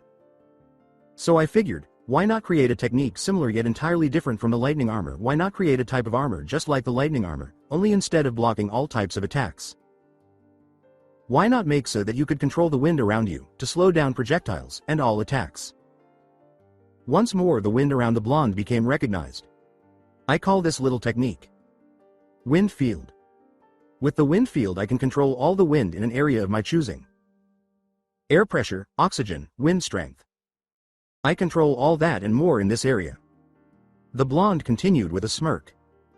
"I developed this little technique when no one was watching me, and when I was all alone when I was training." Aoi yelled, No. That's impossible. I refuse to believe someone like you can beat me." Before he started to blurt out several hand gestures. "The missing." Nin exclaimed, pouring all of his chakra into the move, fire style, grand fireball. A gigantic ball of fire started to make its way in the direction of the blonde. After taking a deep breath, Naruto cleared his head the way his father had taught him to. In an instant, his eyes snapped open and he began to blur at Anbu. Level speeds through hand signals. The blonde yelled, utilizing his clan's most valuable jutsu for the first time, water style, water phoenix. Water from the atmosphere, to Aoi's complete surprise and amazement. Started to gather around the blonde before it transformed into a gigantic water based phoenix the size of Kyuubi. With a loud shriek, the water phoenix plunged headfirst into the fireball, causing it to go out of control and sending a fine mist floating in its wake. Aoi exclaimed in a weary rage, How that level of water manipulation is said to be only a level on whose Senju Tobarama achieved. During my time in Mount Myoboku, Pa made sure that my elemental manipulation would be better than anyone else's. The brunette started. He wanted to make sure I was ready for the world, so after my senjutsu training, he had me create over thousands of shadows and got them to work on my water manipulation, since my wind manipulation was already at an acceptable level. He started to approach Aoi, who had long since collapsed from exhaustion. The blonde knelt next to Aoi and put his hand to his throat, explaining, he wanted my water manipulation to be on Tobarama's level. And I didn't want to displease him, so I complied. Naruto said in a toneless manner, "You will die now." The missing. Nin, however, was unable to finish his sentence because he was experiencing a sharp pain in his neck that felt as though something had punctured it. "What are you gonna do? Choke me to dia?" He watched the blonde pull back his hand, and to his surprise and dismay, he saw the hooded blonde's bracer extend a foot long blade before retracting it. With a hint of curiosity in his voice, Naruto asked, "Why did you betray Konoha?" Sensing his life was fading, Aoi thought there was no harm in letting the blonde in on some of his innermost thoughts. "Power," he replied. "Power?" Naruto questioned, his gaze slightly narrowing. "Yes. I left the village for power. Power is all that matters in this cursed shinobi world. Those with power thrive, while those with power die and are forgotten and abandoned. If you have power, then you ultimately control all aspects of everyday life for people. Ideals, principles, dreams. They are all useless without power. With power you can do anything you want. He clarified. Naruto snarled, you would give up all of your principles for power? Aoi laughed. What is principle? Can it get a roof over your head? Can it make your men all fall in line? Can it bring you the pleasures of life? The missing. Nin asked, his chuckles turning into coughs. Naruto could not respond to that question, so he just turned his head away. When Aoi realized this, he said, the truth is, boy, is that power is the only thing that matters in this world. Friends, love, and even family are all useless. Power is the only thing that matters, with bitterness. Aoi was a Konoha traitor. All Naruto could do was give Aoi a depressing look. Don't look at me like boy. We're different, me and you. The difference is that I have no problem sitting on a throne with a bottle of sake in one hand, and the company of a woman in the other. You? Your hands will always be empty. Because of your foolish principles. Aoi said slowly as the life vanished from his gaze. With deliberate movement, Naruto extended his hand and laid it upon Aoi's head. Closing Aoi's now dead eyes, Naruto said, your words were bitter, and may have held some truth to them. However, it does not make them right. Yasuraka ni Nemoritame, may you rest in peace. Kyuubi waited for the blonde's answer, asking, you would show him respect even in death? Kyuubi, the dead deserve respect. Regardless of their identity, the blonde reflected as he stood. Though snorting, Kyuubi took his response. Naruto felt someone's hand on his shoulder and turned his head. Only to see the gentle, comforting face of Jiraiya. Jiraiya grinned broadly and said, I saw and heard everything, Naruto. And I'm proud of you. With a brief sparkle in his eyes, the sage remarked, now get back to the hotel, Shiroi is waiting for ya over there. I'll deal with this mess. Not that Naruto was aware of that is. With a smile of his own, Naruto thanked his teacher and nodded before walking quietly towards the hotel. Never noticing Jiraiya's shit-eating smile. With a deviant look on his face, Jiraiya thought blissfully, my student will finally become a man. Naruto felt like he was being stalked as soon as he walked into his hotel room. The fact that he occasionally heard what sounded like tiny footsteps didn't help either. But all he could think of was rats or something. He set about undressing, disregarding the sense of impending disaster. He took off his scarf, belt, and all of his pouches first. After doing so, he took Altair off his waist, set the sentient blade against the wall, and then took off his robes and, in effect, his hood. He untied his hair from its spiked ponytail, allowing it to fall in a spiky mess past his shoulders. Under his robes, he took off the dark orange mesh shirt to show off his muscled chest. He had the immediate impression that he was being treated like meat, but disregarded the feeling once more. After that, he took off his black leather boots by unstrapping the straps, which could then be easily removed by pulling. Subsequently, he took off his dark orange socks, and lastly, his black pants, revealing only his boxers with a ramen theme. He started to move toward the window to close the curtains after feeling satisfied. Before he knew it, he was thrown across the room and wrenched off the floor, landing on his bed. When he attempted to rise and confront his assailant, something was sitting on him and his arms were restrained. After struggling for a while, he heard someone giggle. He came to an end. That giggle was known to him. Through the window, the moonlight revealed Shiroi, who was only wearing underwear and a bra, straddling our blonde hero. He was staring down at the blonde with a smile on her face, and she licked her lips hungrily. Naruto squeaked out, S. Shiroi. Chan, W. What are you doing? The silvery white-haired girl cooed, ah, don't fret Naruto. Kun. Let Shiroi Chan take good care of you tonight. Then she brought her lips to meet the blonde's, her tongue already twitching to get into his mouth. Once more tensing up in shock, Naruto then slowly started kissing her back, his tongue splaying to meet hers in a struggle for supremacy. Shiroi, angry that she was losing the battle she had begun just moments before, gave her kiss a little more bite because she did not want to lose. Because he was unyielding, Naruto struck back using his own tongue, guaranteeing that there would be no clear winner in this contest of wills. Shiroi's eye slits started to get smaller and more ferocious. Her fangs were growing longer, and Naruto licked them in an attempt to test this out. He licked the tip of her fangs, feeling his tongue start to bleed a little from their sharp edge. Shiroi didn't appear to be concerned about the blood, though, as her tongue didn't seem to be trying to enter his mouth. He discovered her happily and ferally licking his tongue, eagerly removing the blood until it healed. They separated because they needed to catch their breath, but Shiroi seemed to have another plan. Abruptly, she bit the blonde woman's neck. Despite not understanding what was happening, Naruto bit Shiroi's neck out of instinct. Shiroi withdrew herself from his neck after a few moments and growled appreciatively at the tiny twin bats that were spiraling around his neck. When Naruto withdrew his mouth from Shiroi's neck, he was shocked to see a small Uzumaki clan symbol on her neck that had what looked like crossed blades behind it. He turned to see Shiroi staring at the mark as well after hearing a smug growl. She was satisfied with what he had done, as evidenced by the ferocious yet content smile on her face. She kissed him again, fiercely and passionately, her tongue already demanding an entrance into his moist cave before he could finish thinking. He obeyed, opening his mouth to let her in. When Shiroi planted a kiss on Naruto's third leg, she let out an extremely sensual groan, and the blonde let out a similar moan. She carefully removed the salivary trail that linked them. After licking away the saliva, she gave Blonde a seductive smile. She unhooked her bra and said, "Naruto. Kun, after tonight we are going to be true lovers." All that was going through Naruto's mind was, best birthday ever. Before he pulled Shiroi in for another kiss, he thought.